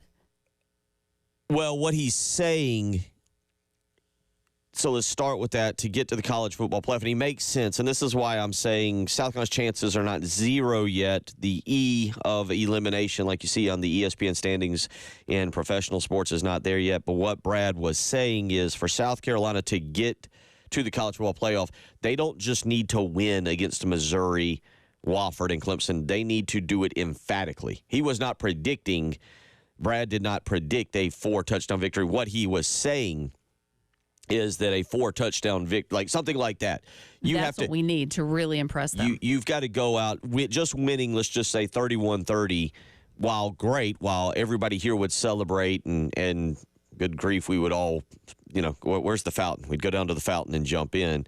But to impress the committee, you need to beat Clemson handily. Okay. Like that, he wasn't. We need to win, and we need to win and impress. His style points. Okay. 2 minutes to go. We're up 3 touchdowns. Send the starters in. Go down, grab another touchdown, and blow them out. And by the way, if Clemson doesn't win the ACC, they probably need to do the same, vice versa. Mm-hmm. Clemson probably needs to win emphatically against Pittsburgh and then emphatically against South Carolina. Both teams. Clemson at least has a path to an ACC championship. South Carolina doesn't to an SEC championship. But yes, that's what he meant by that. But it does tell you where South Carolina stands with the college football playoff. And, you heard Brad. I think the other part of that is, as we look ahead a little bit, the transfer portal and where South Carolina stands with NIL. And you heard him say, basically, right now, if you were to rank NIL abilities of programs, South Carolina would be between about 25 and 20. And one of the things Brad was saying is it's really important for Shane, for Coach Beamer to win out, to build a lot more momentum with this fan base. Look, you see what happened with the additions of Kyle Kennard. We got a text in that asked about Kyle Kennard and Demetrius Knight in terms of evaluations. And was it evaluations or were they recruited? I don't remember Demetrius Knight. I think Demetrius Knight was, I don't think, a heavily thought of transfer coming in. I don't remember a whole lot of hullabaloo around him. Kyle Kennard, on the other hand, Florida State wanted him badly. Kyle Kennard was one of the top defensive end transfers in the country, and South Carolina was able to land him. So you kind of had a job of a great evaluation for Demetrius Knight against a great pickup and maybe an NIL deal there with Kyle Kennard to get him to come in. But South Carolina certainly, you talk about that defense this year and what they've done and how great they have been and what you're going to lose. Now, you've got some guys in the wings to replace them. South Carolina has some nice pieces there. I like Fred Johnson at linebacker. Peyton Williams was great this weekend at safety that could fill in for Nicky Manwari. I think you've seen Vicari Swain and Judge Collier coming on, Vicari Swain in particular, to maybe fill the role of O.D. Fortune. Jalewis Solomon is another player that I know they were very excited about that has come in for that secondary. Linebacker, you still got some younger guys, and they have a bunch coming in that are going to be freshmen, but you're going to have to hit the transfer portal. And yes, that NIL, those NIL dollars are going to be extremely important there when it comes to what South Carolina can do to rebuild this defense. And then, on the flip side of things, look, nothing against Matthew Fuller or Juwan Howell, but South Carolina's probably going to need to go out and land another upper-tier running back that hits the transfer portal, much like Rocket Sanders. You would feel better with Lenore Sellers having a proven SEC back to step in. I say SEC, but I guess you could pretty much a proven college running back to step in and stand next to him back there and continue to build this offense. And then you also heard Brad talk about the continued need to build up that wide receiver room. And obviously they've got some really good recruits coming in, but bringing in an experienced guy to go along. Jared Brown, by the way, has another year of eligibility. He could come back. Vandrevius Jacobs is just a redshirt freshman, could come back. Nick Harbor is progressing. But the NIL and the portal and the offseason is going to be vital for this team to continue to rebuild. And the final thing he said that I thought was interesting, and I can see both sides of the equation, and I think it's a really interesting dynamic. If the SEC doesn't get 4 teams in, definitely if they don't get 3 teams in the college football playoff, and they look around and they go, boy, we beat each other up at an 8-game conference schedule. Do we want to do that and cause more losses with a 9-game conference schedule? I can see the SEC's thinking. I can then see ESPN going, no. We're not paying you all this money for 7 conference games. We want you playing you so that we can broadcast. ABC's ratings have been through the roof this year. ABC is having a huge season with ratings. I have to go back and find the Sports Media Journal article on that and give you the breakdown on the ratings. ESPN, ABC, Disney, all that, they're not going to allow the SEC to go to 7 games. They're simply not going to see that. 803-404-6100. We'll be joined next by Toby Edwards, the Carolina Cup. That is taking place this weekend, and we'll give you a breakdown there. Toby Edwards of the Carolina Cup coming up next. You're listening to The Early Game.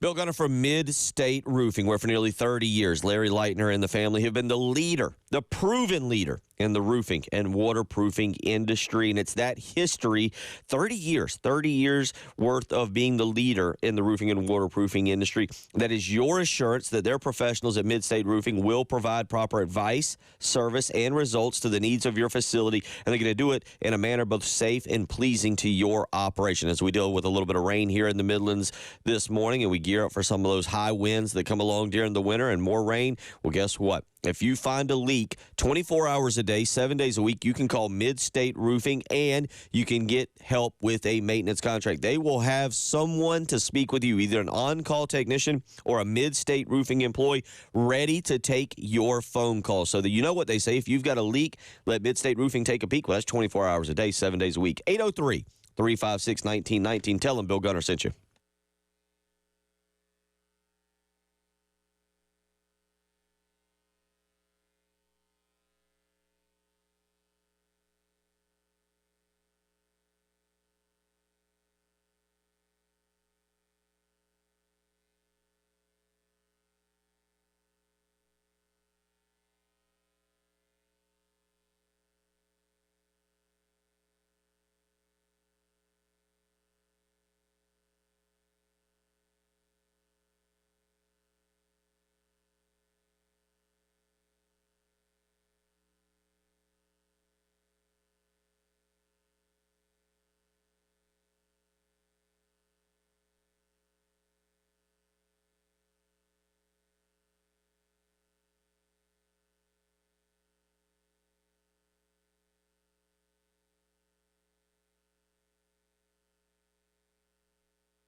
Bill Gunner for the Egton Law Firm. Have you received one of those nasty notices from the IRS? Well, if you have, you or your business, it could be in trouble.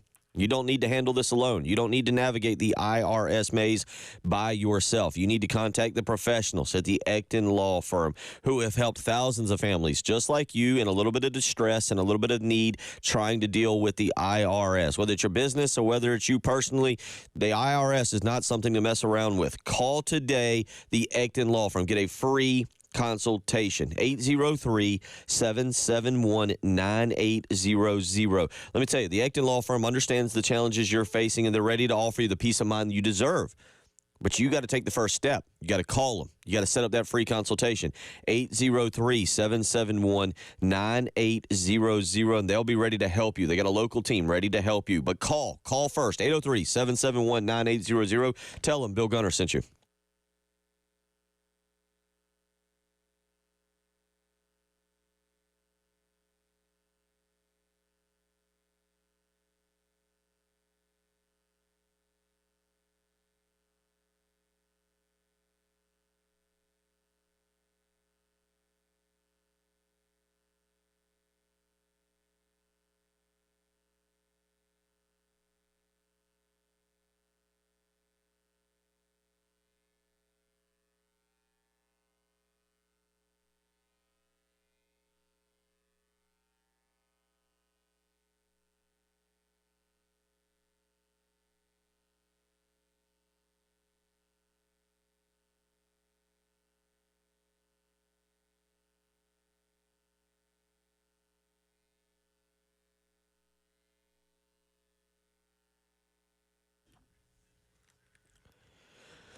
Wrapping up hour number 2 here. We've talked a lot of football.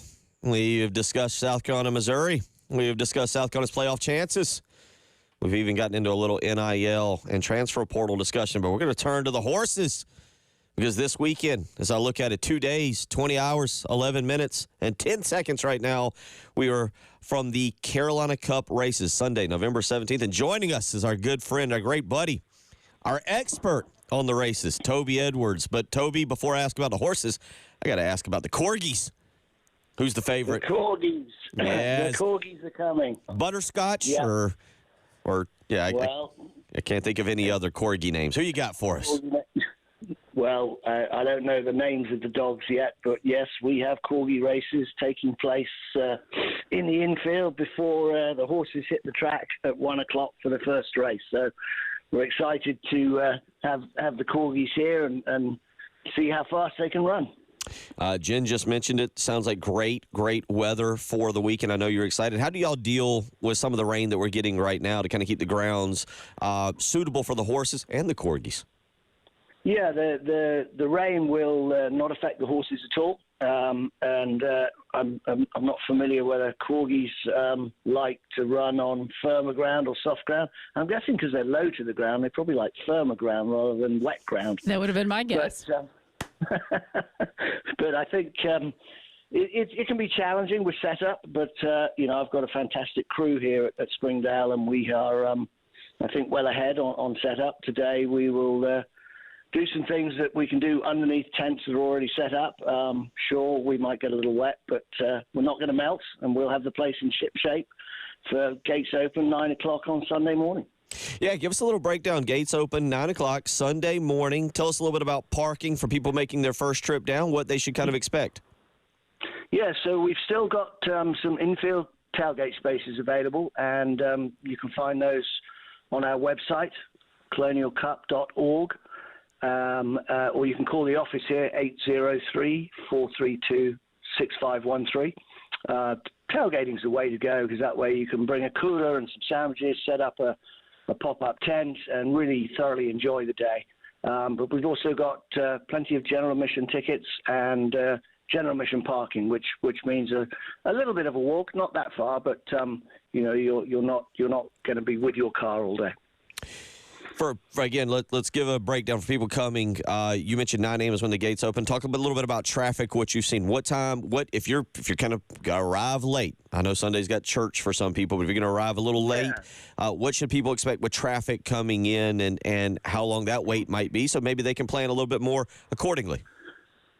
So we've got plenty of staff on the gates. I don't foresee traffic being an issue.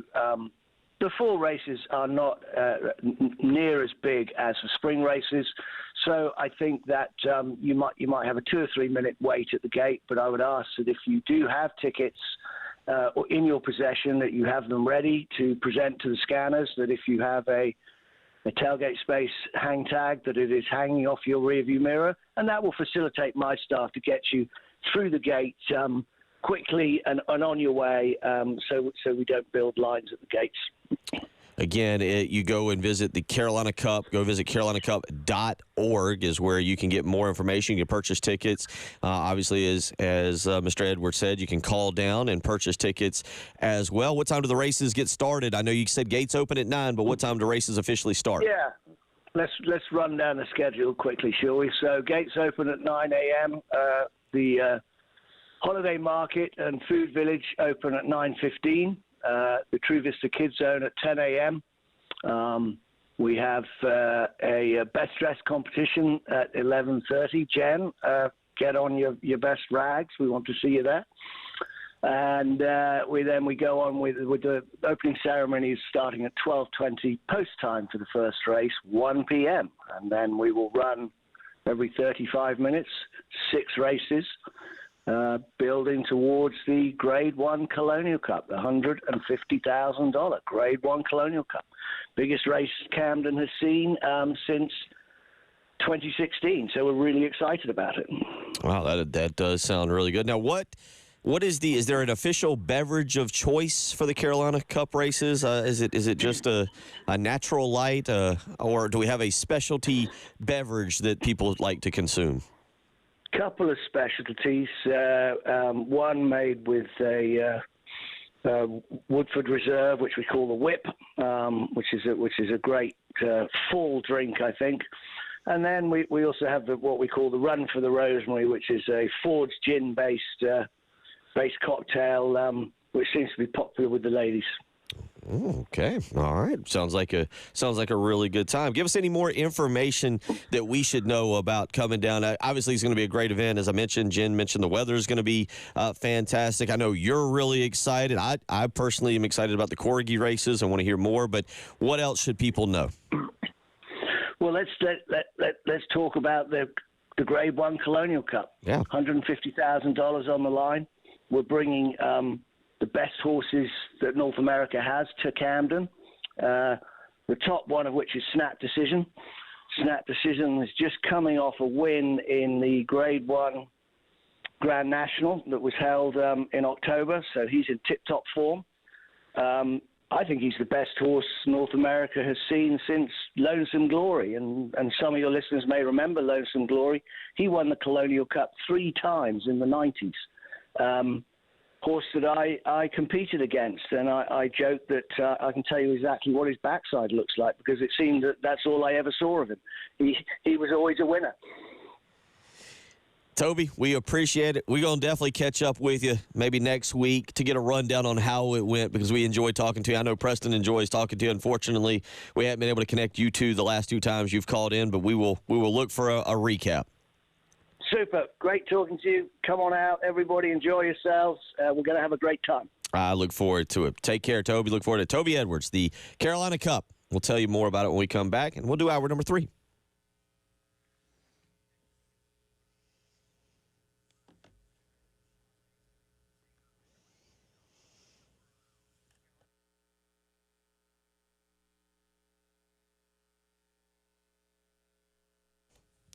Bill Gunner for Love Chevrolet, I-26 in Harbison between Lowe's and Frankie's Fun Park. And let me tell you what, I have been a part of the Love Chevrolet family really since I joined here at 107.5 The Game. And each and every year, I am proud to continue to be a part of that family, not just because of the great prices and the incredible selection of vehicles, but it's the way they treat their customers that stands out, the way they love their family. They love the people who come back generation after generation, because at Love Chevrolet, that's what's important, family, and the way they treat you, the customer.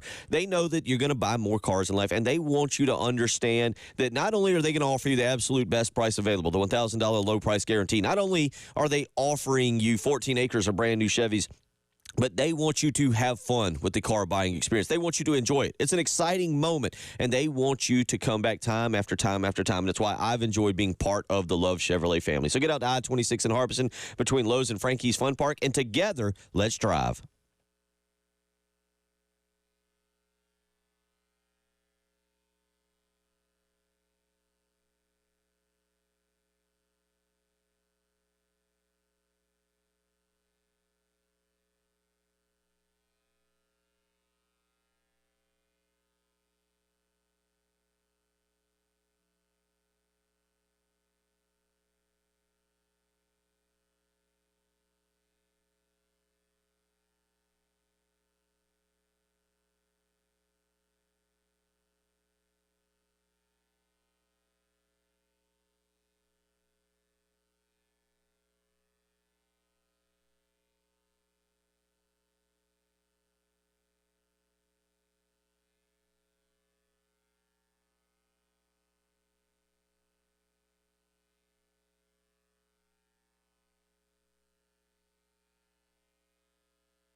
Traffic is so bad, Jen is coughing and having a hard time. I know, terrible. And I thought I turned my mic off, and I turned the music down instead. Sorry about that. That was terrible.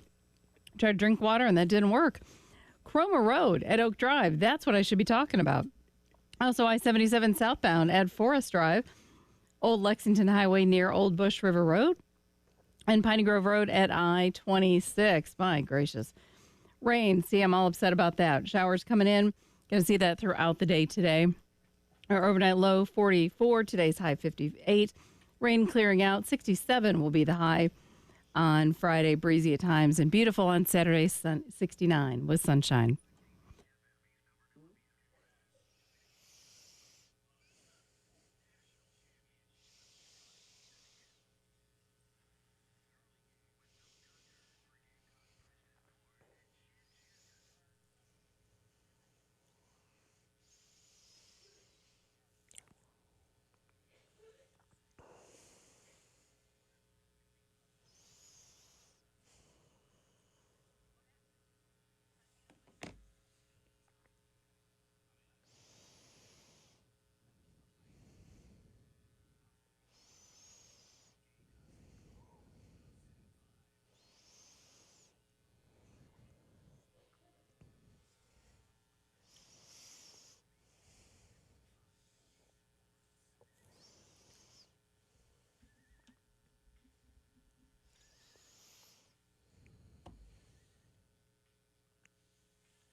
Thank you again to our good buddy, Toby Edwards, who joins us. You can go to carolinacup.org to purchase your tickets. It's the Colonial Cup races coming up Sunday, November 17th.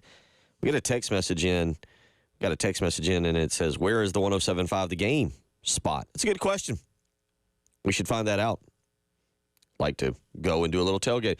That's an event. I've never been to a horse race. I've been to horse races before, but there's just a little extra different pageantry here. Like they know how to do it right in the South. They do. And again, as you mentioned, should be good weather. Our good buddy, Chris Jackson, weighs in on Twitter and lets me know, because I was complaining about being a little cold this morning, a little underdressed. He says, don't worry. This is just our first fake fall. Still have at least 2 more summers before winter gets here. Back in the mid-70s early next week. Then rinse and repeat. So, But should be a great weekend for football. Mm-hmm. Should be a great weekend for the Colonial Cup. Again, go to their website, carolinacup.org is where you can go and purchase tickets and learn more about the race. And we definitely will catch up with Toby Edwards and learn a little bit about the events from the weekend. I do have a fascination with this corgi racing, Jen, that is a little borderline psychotic, I think. I kind of want to see the corgis.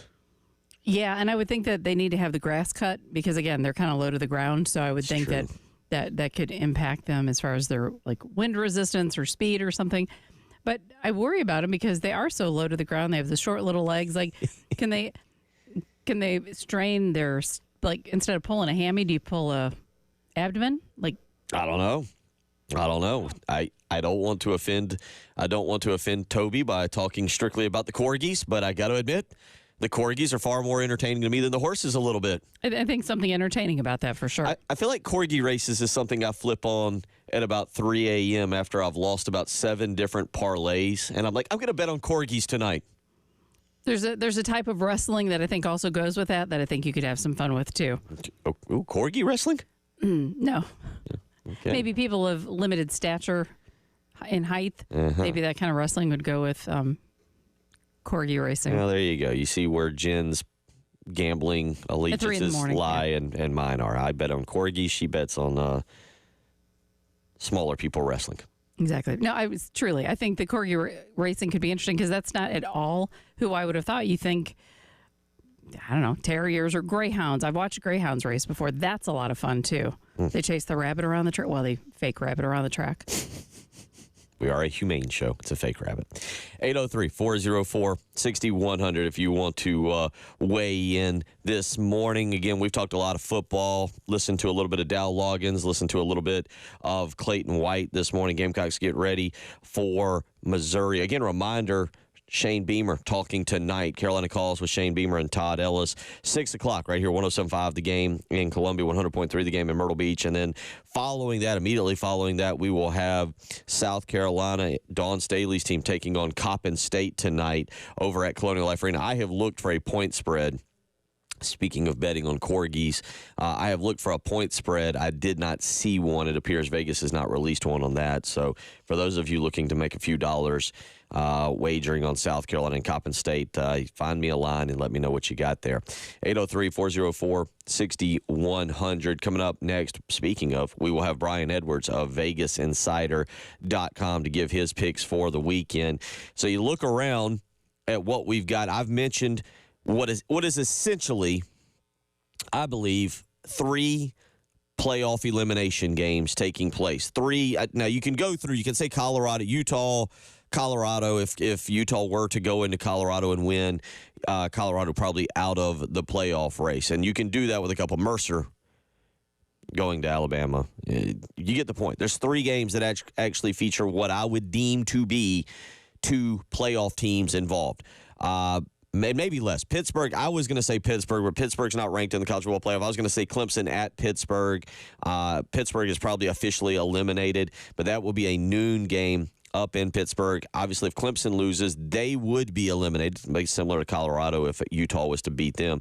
But maybe Pittsburgh, I'd have to go back. I don't understand the tiebreaker for the ACC right now. You've got SMU at 5-0, but then you have 6-1 Clemson, 5-1 Miami.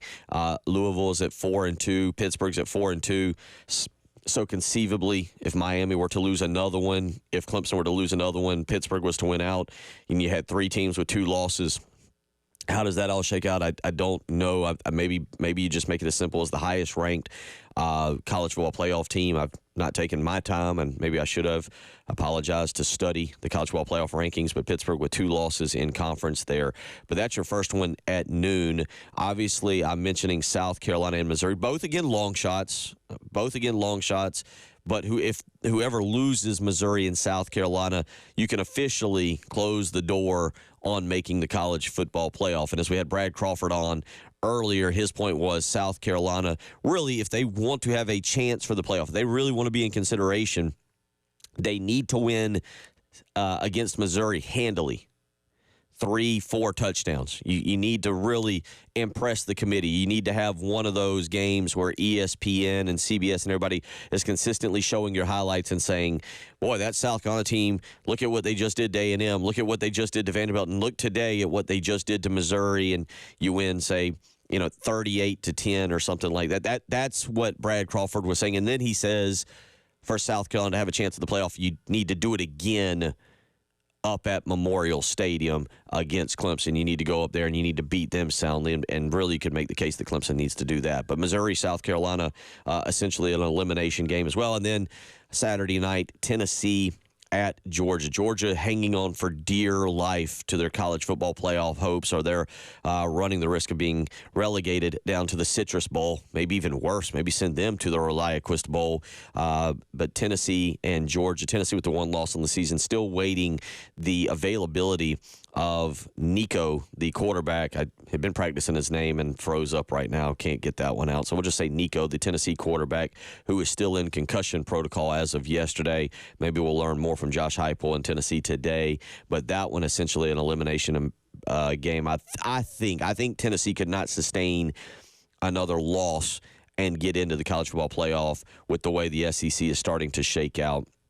A few other games from the weekend, and we'll catch up with Brian Edwards of Vegas Insider. Just a few games of interest. LSU at Florida. Florida got smoked, obviously, 49-17 last week at Texas. And the reason I say this one is interesting, I don't know what LSU is still actually playing for the SEC championship. They are still legitimately playing. According to some breakdown that I saw yesterday, I think it was Peter Burns of SEC Network. It was somebody legitimate. If every team that is likely to be favored in the SEC wins out, every team that's likely to be favored wins out, no upsets at all, LSU would likely play either the Texas or Texas A&M winner in the SEC championship game. That's where we are with this thing in tiebreakers. So keep an eye on that. 3:30 ABC. LSU goes to Florida. Florida, they give Billy Napier the vote of confidence, the dreaded vote of confidence. How does he repay them? They go out and promptly lose by 32 to Texas, 49-17 last week. Now you get LSU coming in angry, upset, embarrassed about what just happened to Alabama. Keep an eye on that one, 3:30 on Saturday. Just for funsies, Nebraska at Southern Cal, 4 o'clock on Fox. You can see what the new offense under Dana Holgorsen looks like. Obviously, 4 o'clock, you're probably either going to be watching South Carolina versus Indiana in basketball. Reminder, I hadn't mentioned that this morning, but 3 o'clock on Peacock coming up on Saturday as the Gamecocks travel up to Assembly Hall. But if you want to just have like a fifth TV on, Lincoln Riley is fighting for bowl eligibility. That thing is starting to go down in flames. You talk about someone entering next season on a smoking hot seat. That would be Lincoln Riley in the event that Southern Cal does not make a bowl game. I'll give you more of a rundown coming up later on or tomorrow morning. But right now, let's take a break. Come back. Brian Edwards, Vegas Insiders Brian Edwards, joins us to give his picks for the week. You're listening to The Early Game.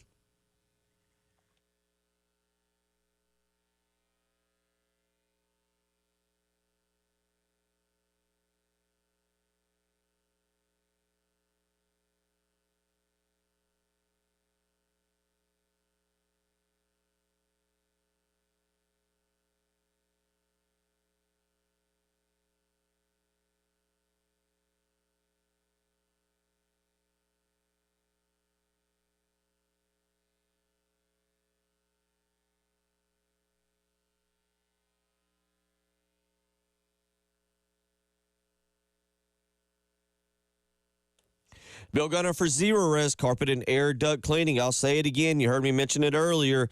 Is your home ready for your family? 2 weeks from today, 2 weeks, it is time for Thanksgiving. And I'll be honest, Thanksgiving and Christmas, there's probably never a more terrifying and delicious time of the year than when your family is coming over. You know you've got that aunt or grandmother or great aunt that's going to analyze your home, that's going to be studying the carpets, the rugs, the tile, the upholstery. They're going to be looking for any imperfection. Don't let them win in that game. Serve them great turkey, not a dirty household. Call Zerorez Carpet and Air Duct Cleaning today, 803-262-4020. Mention me, Bill Gunner at 107.5 The Game. Get 3 rooms of carpet cleaned for only $129. You can easily schedule your cleaning online, ZerorezColumbia.com, or again, make the phone call, 803-262-4020. Zerorez, spell it backwards or forwards, it's the right way to clean.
Piney Grove at I-26, an accident there. Also, Old Lexington Highway near Old Bush River Road.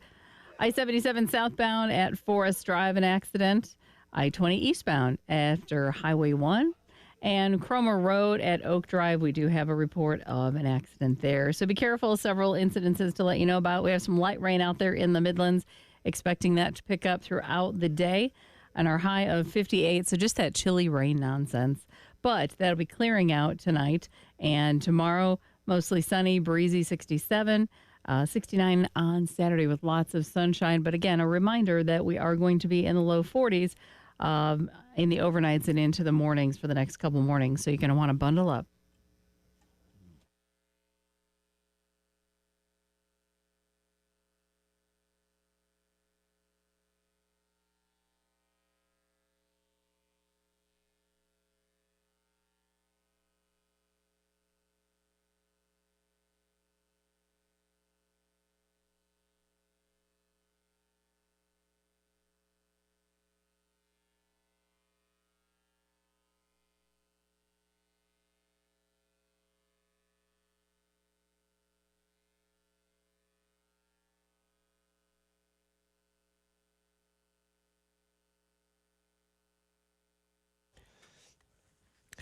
$8:16.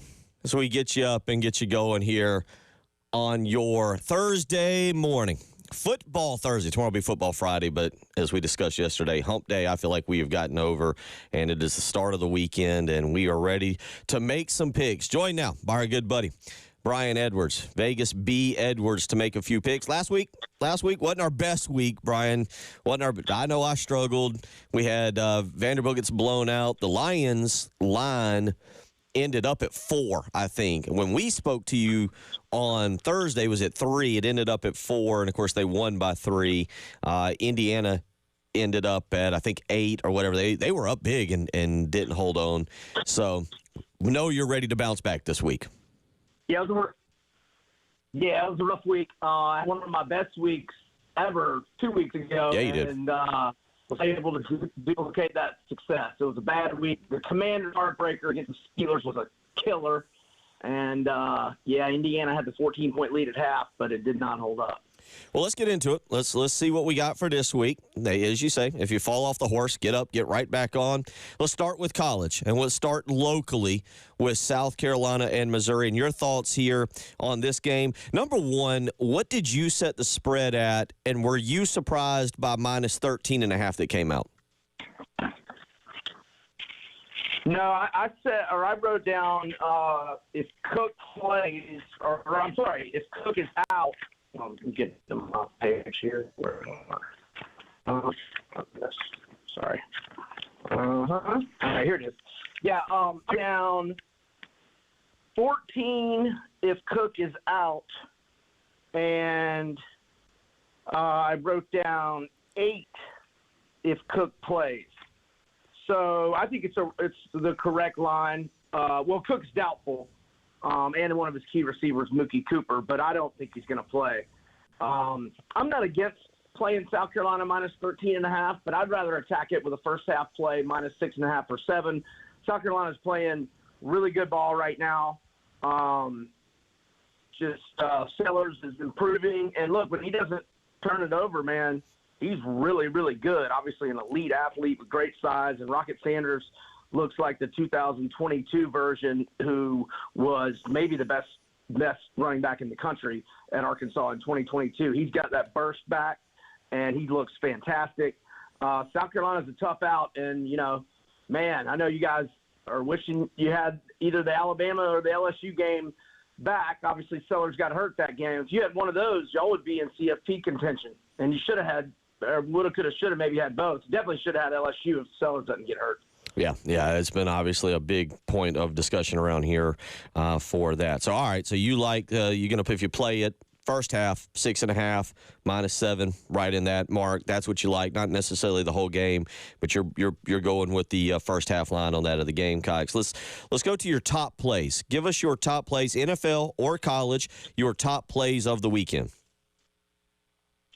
Okay, I really like Louisiana -7 against South Alabama, and I'm looking forward on the board to make sure it's still 7. Yes, it is 7 across. So South Alabama's got a stud quarterback, Gio Lopez, but he left the last game with a concussion. Now they've had a week off, so he may be ready. I mean, I scoured Twitter and the internet yesterday. I couldn't find any information on him. I'm going to assume he is playing, and, you know, if he is playing, you know, 7's probably the right line. If he doesn't play, this line should be like 14. But even if he does play, South Alabama's defense is really bad. Louisiana's number 12 in the nation in total offense, number 25 in scoring. They average 35.2 points per game. They're just a really good team. They're 8-1 straight up. Their only loss came to Tulane in a hard-fought game. They're 5-0 in the Sun Belt. Their 2 Sun Belt home games, they've won by margins of 10 and by 36. Ben Woolridge, quarterback, 17-4 TDI-INT ratio, 5 rushing touchdowns. And South Alabama's number 123 out of 134 FBS teams in pass defense. I like the Raging Cajuns -7 at home to South Alabama. That is Louisiana -7. All right, your next top play of the weekend. Yeah, let's go to I know they burned me last week, but there were some freaky turnovers. Cincinnati, who at last look, they're at Iowa State. I'm looking for it on the board here. They were 9 or 9.5 last night. Oh, here it is. Looks like there's 1 9.5, or actually 2. DraftKings in the Westgate. If your line's 9.5, I'd buy the half point to 10 for -120 juice. If it's just 9, no problem. Let's just go Cincy +9. So last week they're up 7-0. They're in the red zone, a 4th-and-1 play, and there's a 79-yard pick six by West Virginia, and that completely turned the game. West Virginia got a big lead. Cincy was rallying, had scored a couple of possessions in a row, got the ball back, down 3, got a couple of first downs, and then Sorsby, the quarterback, who's played well all year, just kind of held on to it too long, got hit. It was, one of those that was an incomplete or a fumble. Got ruled a fumble and a scoop and score the other way. But, I mean, they out-yarded West Virginia 436 to 248. They out-first downed them 24-10. I mean, Cincy could easily be 8-1 right now. They've lost 3 just devastating heartbreakers. 2 of them were by 4 combined points. And then last week they lose by 7. But I will take them as an underdog. Iowa State's lost back-to-back outright, and they're in the midst of an 0-3 ATS slide. So Cincy +9 or maybe 10 if your number's 9.5 by to 10. Let's go to, again, we've got a question in from Hot Rod Hewitt on this, and you have this on your board. BYU trying to stay unbeaten, trying to stay in the college football playoff, and they go to Kansas, and the Cougars are -3. Yeah, listening to, some radio across the country, it seems like Kansas is a real public and popular underdog pick here. And, I get it. They lost a bunch of heartbreakers in their 1-6 start. And now Jalen Daniels is playing a lot better, and they're rolling offensively. But, I mean, they're going into altitude. BYU kind of dodged a bullet on the road last week. But, look, the Cougars, obviously they're still undefeated overall. And, by the way, I made the number 5. And at last look, it was 2.5 or 3. I'm pretty sure it's just 3. It's 3. But at home, they're undefeated. They're 3-1 against the spread. They've won by margins of 3, 22, 29, and 28. And they've just been solid all year. I mean, are they kind of a fraud in the sense that they're undefeated? Maybe a little bit. But for Big 12, I mean, Kansas is 0-4 straight up, 1-3 ATS on the road. I just think the number's too low. I'll go BYU -3 at home to Kansas. Let's move to tonight and the NFL. Some things here in the NFL. Washington Commanders, Philadelphia Eagles tonight. Commanders and Jaden Daniels are a lot of fun to watch. They had a heartbreaker last week against Pittsburgh. Couldn't quite hold on, so they got to bounce back tonight. And you like a couple different plays in this game. Yeah, I like I made this game a pick 'em. Philly's rolling right now, but they have not been playing very good competition. I mean, they played the Cowgirls without Dak. They've just been beating up on some bad teams, the Giants, the Browns, etc. Washington, they've just been an ATM machine all year except for last week. And really, it wasn't on Jaden Daniels, man. Zach Ertz and Luke McCaffrey both had critical drops in the second half that stalled otherwise promising drives. And, I thought it was a questionable spot on the 4th and 9. And then the rookie jumping off sides was just insane. I mean, they were never going to run a play there. And I think if they get the ball back there, they've got a great chance of going to get a field goal. And I was at -2. Could have had a push. But whatever the case, they're plus 3.5. They are 2-0-1 against the spread in 3 games as an underdog this year, 2 outright wins. And I like the Commanders plus the 3.5. Maybe buy it to 4. If it's only -120 juice, because I consider 4 a key number. And then I like the Commanders team total to go over 22.5. They're 3rd in the NFL in scoring, averaging 29 points per game, 4th in the NFL in both total offense and rushing yards. And Daniels has been spectacular. I think they get, probably 27 to 31 points. So team total over 22.5. And then on Sunday, the Detroit Lions, who are just fun to watch, they take on the Titans, who are not fun to watch. Yeah. I think the best way to attack it, I just hate laying double digits in the NFL. I'm not against it, though. But last 2 home games, Detroit's produced 52 and 42 points. I mean, even with Jared Goff throwing 5 interceptions last week, they still got 26 and still won. So I'm going to go Detroit team total over 30.5 against the Jags, who are without Trevor Lawrence, and the Jags are ranked 30th in the NFL in pass defense and ranked dead last in total defense. Give me the Lions over 30.5 points. So you got the Commanders tonight, take the points. You've got the Commanders team total tonight over 22.5. Plays of the week that you really like, though, again, Cincinnati, 9 plus 9 to about 10. You say if it's 9.5, buy it up to 10. And you like BYU minus the 3. And I guess your big play, to recap, is Louisiana -7 against South Florida. So, I'm sorry. South Alabama. South Alabama. I'm looking at something else. Louisiana minus the 7 against South Alabama. Correct. And Bill, there's just some injury issues on some key games. I'm not going to do anything on Georgia Tennessee unless I know Nico's playing or not playing, and we don't really know about Lagway and LSU Florida. Florida's really banged up in the secondary. So if Lagway plays, I kind of like the over 55 because I think Nussmeier should have a big night against the Florida secondary that's just riddled by injuries. Both starting corners are out, and the backups that were playing last week are pretty dinged up as well. So, and one more college. I also like Illinois -3 at home to Sparty. Yeah, I saw that. I was going to – any real reason there on the Illinois -3 over Sparty? Well, I just I don't think this should be a pick'em game on a neutral field. Illinois, I just think they're better than Sparty, and they're at home laying 3 or fewer. Give me the Illini.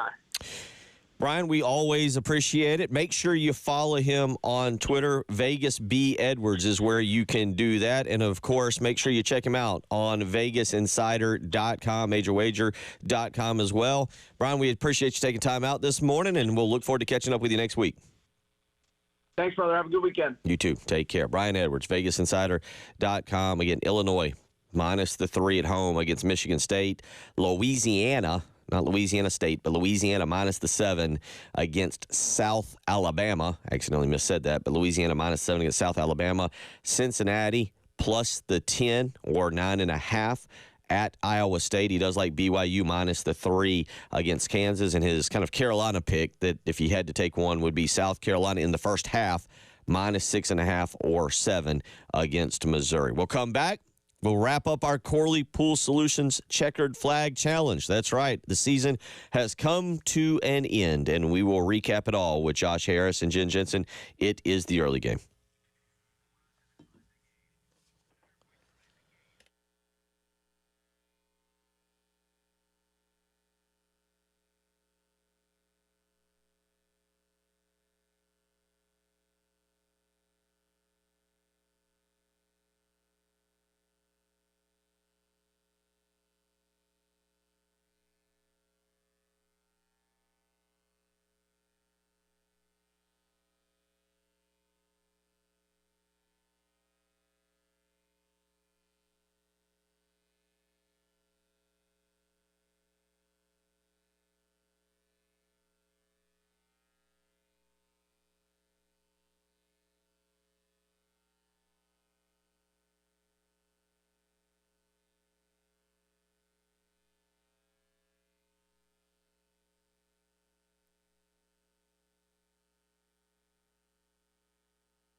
Assembly Street near Calhoun, we do have a report of an accident there. Columbiana Drive at Lake Murray Boulevard.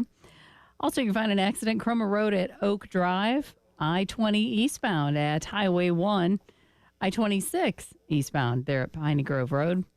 Old Lexington Highway near Old Bush River Road, and one more to let you know about, and that's Piney Grove Road at I-26. So it's definitely gotten busy out there, gotten a little sloppier as the rain is coming into the Midlands. A chilly rain today, 58 for the high, that overnight low of 44.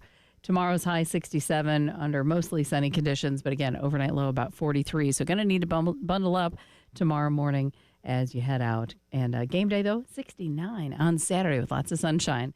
49 with some light rain currently on the early game.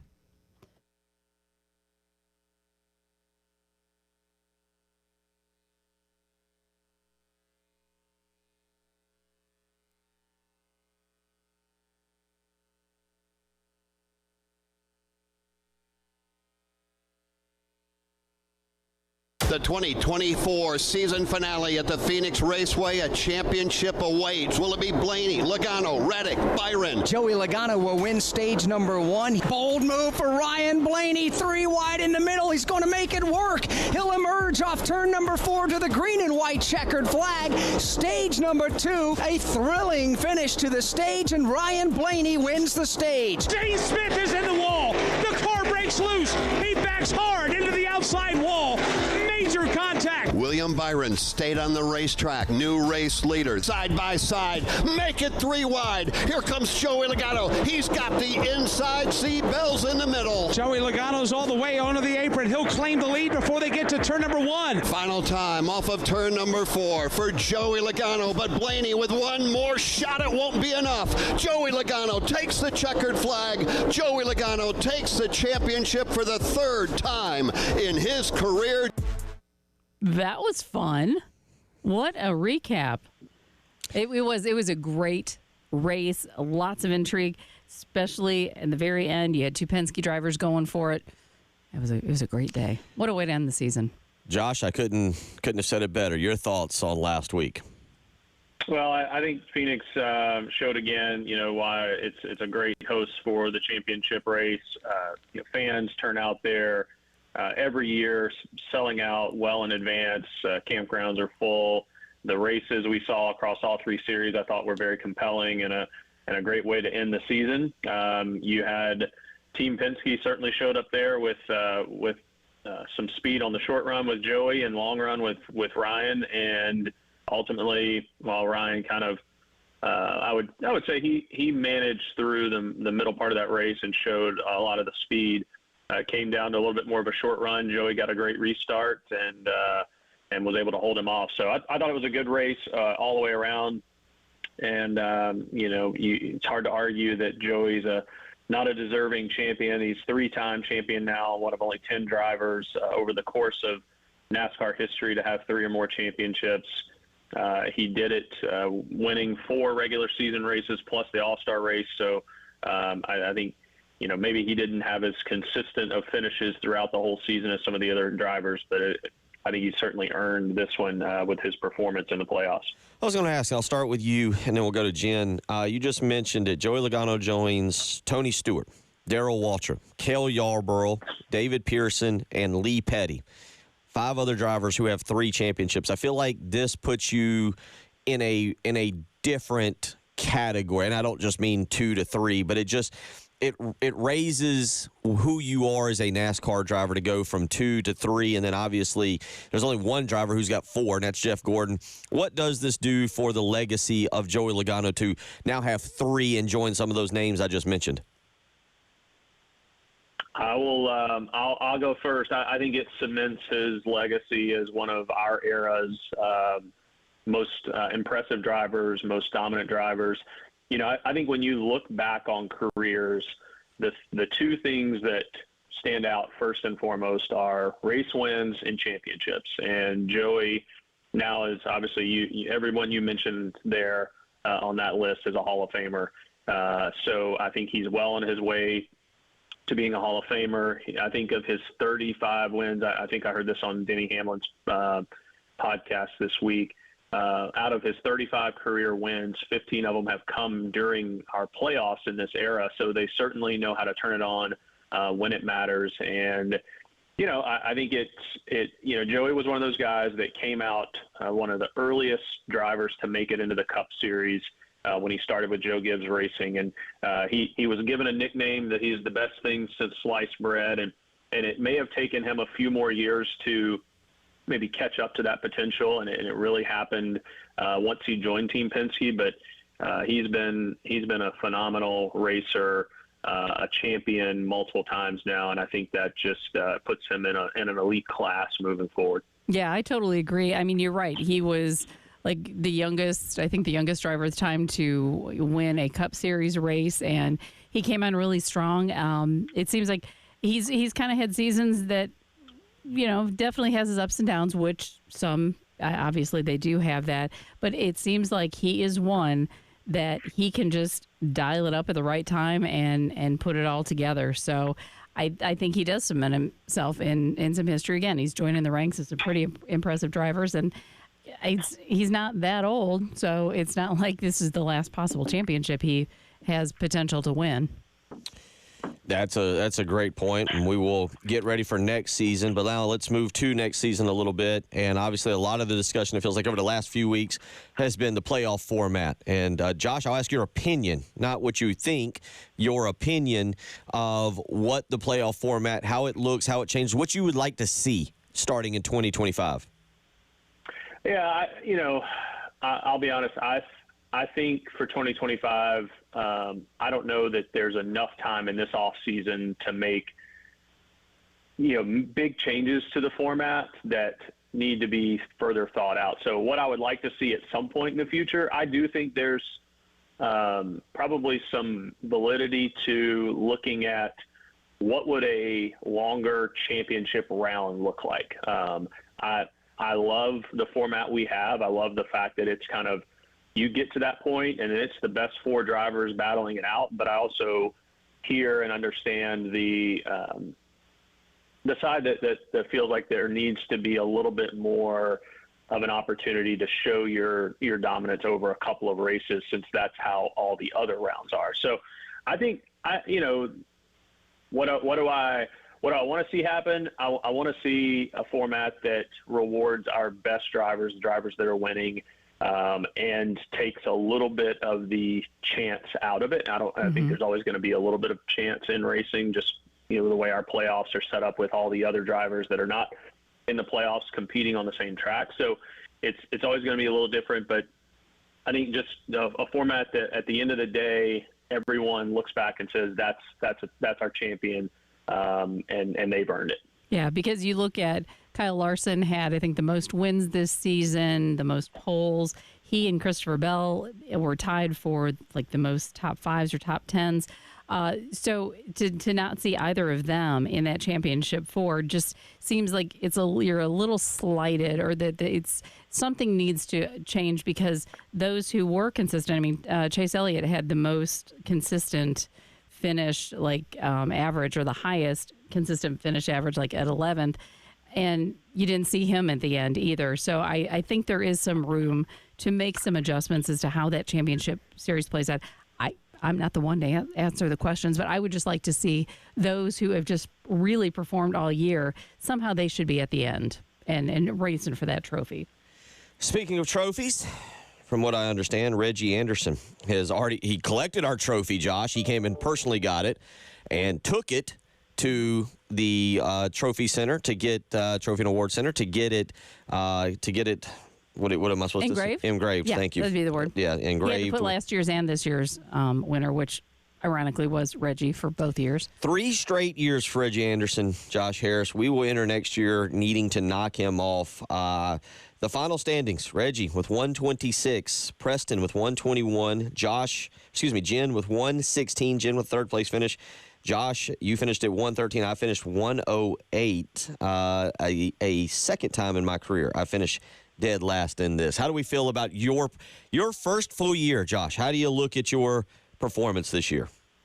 Well, it was up and down. I had a couple of moments there in the middle of the season that I felt like I was making some gains, and then towards the end of the year, just couldn't put it together with the right picks, the right time. So a little disappointed that it's coming fourth in my inaugural season on here. And I think, we talk about playoff formats and champion formats. Maybe we need to look at our format here in the off season to try to throw Reggie off. There you go. From being able to come back he's clearly got something figured out. So maybe we need to make it tougher on him and look at our format. I think that's all fair, and I think all of our goals are in front of us. I think if Jen was to do a complete breakdown, Reggie took over to lead about last July, and I believe went wire to wire, if not very close to wire, all year. It's crazy.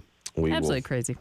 We will start it again the beginning of February, Josh. It has been a blast. We hope you have a nice vacation. I know you're not doing much the next 3 months, so we look forward to catching up. Not planning for anything. Look forward to catching up with you again very soon. All right. Thank you all. I appreciate the support, and we'll look forward to catching up soon. I look forward to it. Take care. Josh Harris of Darlington Raceway. We'll come back. We'll wrap up the Thursday morning episode. It's the early game.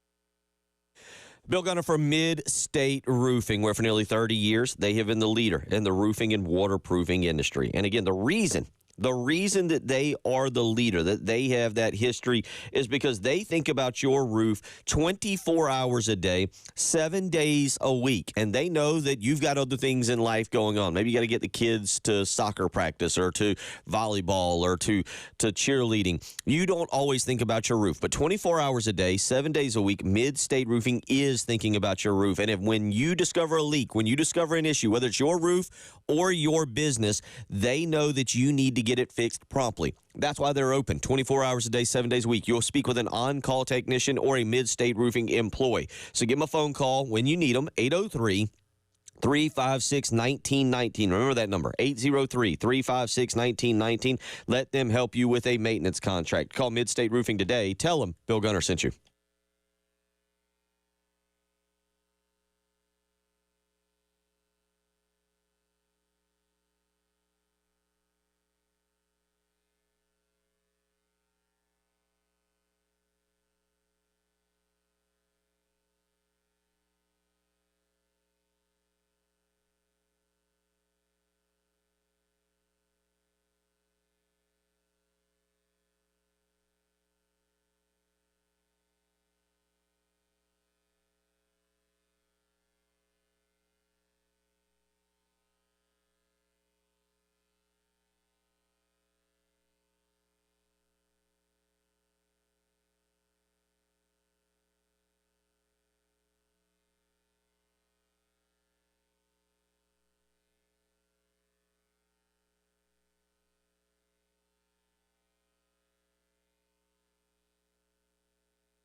Reminder, coming up right after us, about 10 minutes, we'll have the Gamecock Central guys and Tyler Head taking over Gold Line Framing, 511 12th Street in West Columbia. That'll be from 9 a.m. to noon today. You can swing by Gold Line Framing.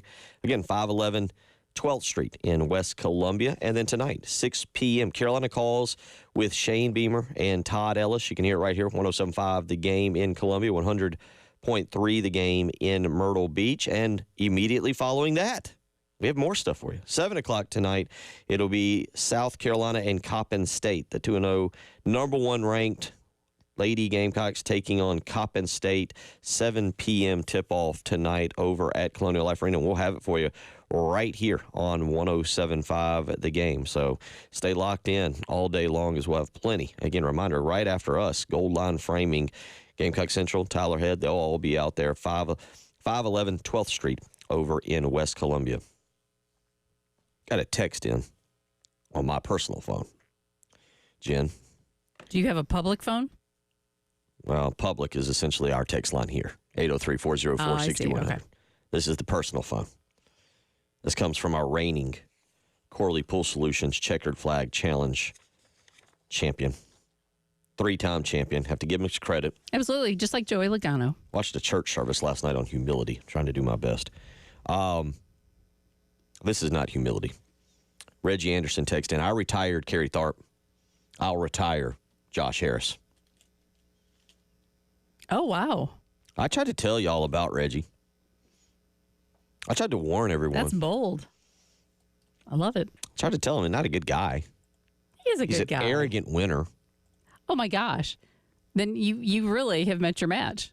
He should come with me to church. Okay. Watch Jeff Kersey's speech on humility. Yeah, okay. Thank you again to Corley Pool Solutions.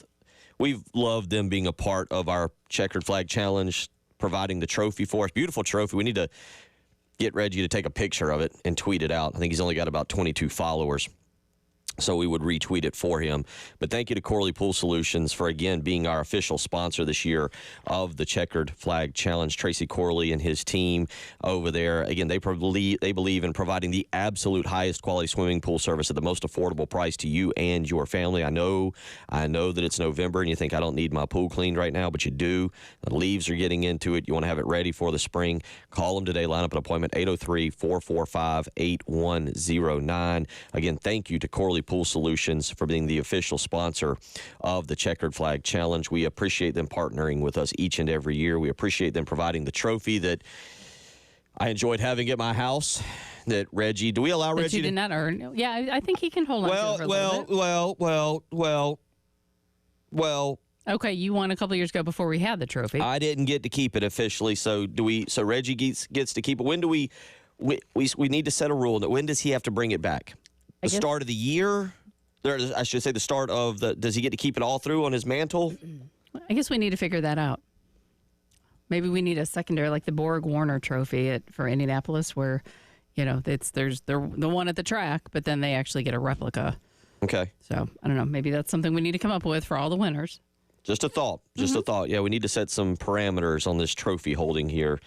We don't want it to be like the Mayor's Cup where Missouri's held it for 5 straight years. Right. We don't want to let Reggie hold it, but we'll set some parameters on that because Reggie can showcase it. I believe it will be making an appearance on WLTX at some point. I think it might be. So that's exciting. So, yeah. So we'll be on the lookout for that.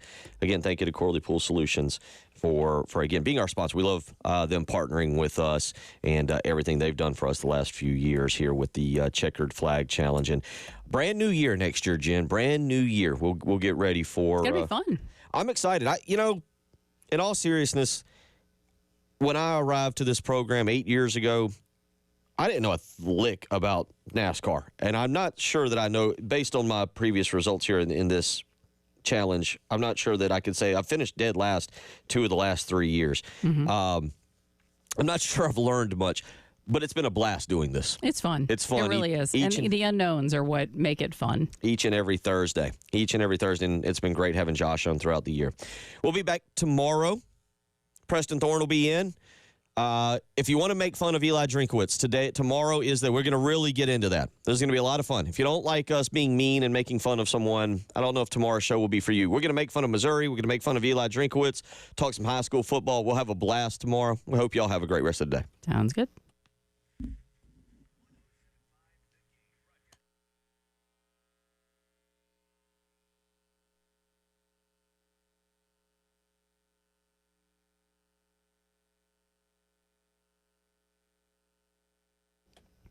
They do say that perfection is a journey, and our journey took us to Carolina Stone Craftsman just outside Columbia in Chapin. When we were updating a bathroom, we needed a new cabinet, and then we needed a new countertop, and they were able to help us out with that countertop. Such a great experience. We're really impressed. We toured their showroom initially, and it's fabulous. Learned about their commitment to affordable marble and granite and quartz. Such a good experience. We're using them again as we make this renovation in our master bath. So another countertop coming from them. Every step of the process was great. It's already proving that to be the case this time. And they're going to be coming, I believe, on Tuesday to be measuring for us to get our new countertop there. They are fabulous to work with. If you are in the market for countertops, for kitchens, for baths, I encourage you to reach out to Carolina Stone Craftsman. And, of course, be sure to tell them that Jen Jensen sent you. They are family-owned and operated. They do outdoor work as well. Check them out, Carolina Stone Craftsman, just beyond Columbia in Chapin and beyond your expectations. That is carolinastonecraftsman.com.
All right, on the roads this morning with the rain coming down, got a few problems. Assembly Street at Calhoun, also Columbiana at Lake Murray Boulevard, Cromer at Oak Drive, 20 East just after Highway 1, Lexington side, 26 East after Piney Grove Road and Old Lexington Highway near Old Bush River, Piney Grove Road also at I-26, so be careful out there. Chilly rain today, high only 58 degrees, 90% chance of rain, so expected all day for your weekend.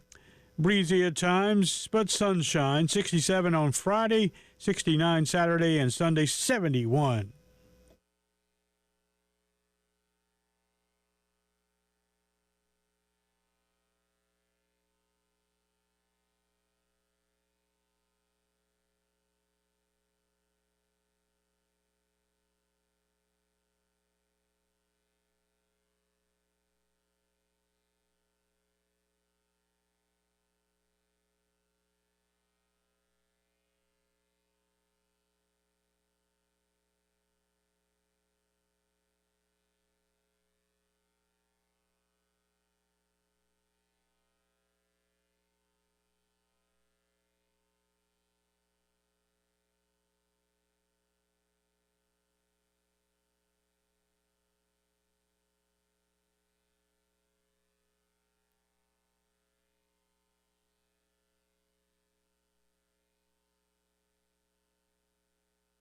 511 12th Street. Tyler West and Chris going to be out here going until noon.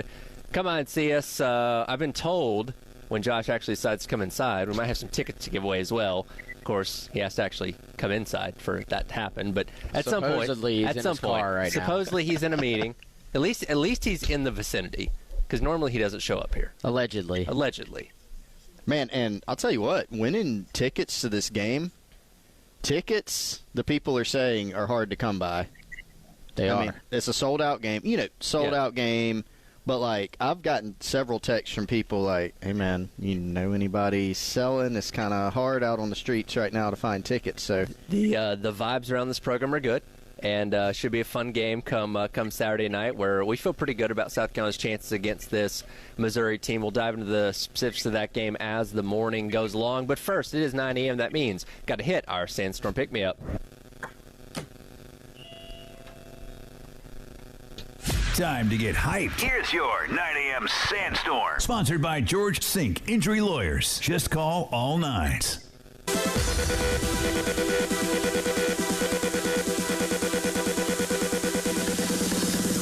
It is time for your 9 a.m. Sandstorm Pick-Me-Up, brought to you by South Carolina's largest injury law firm, George Sink Injury Lawyers. If you've been hurt in the car or work, call George Sink now at 803 all nines. And as, again, we look ahead to this matchup against Missouri this upcoming weekend, Jack along with us as well. And, we kind of touched on this a little bit yesterday.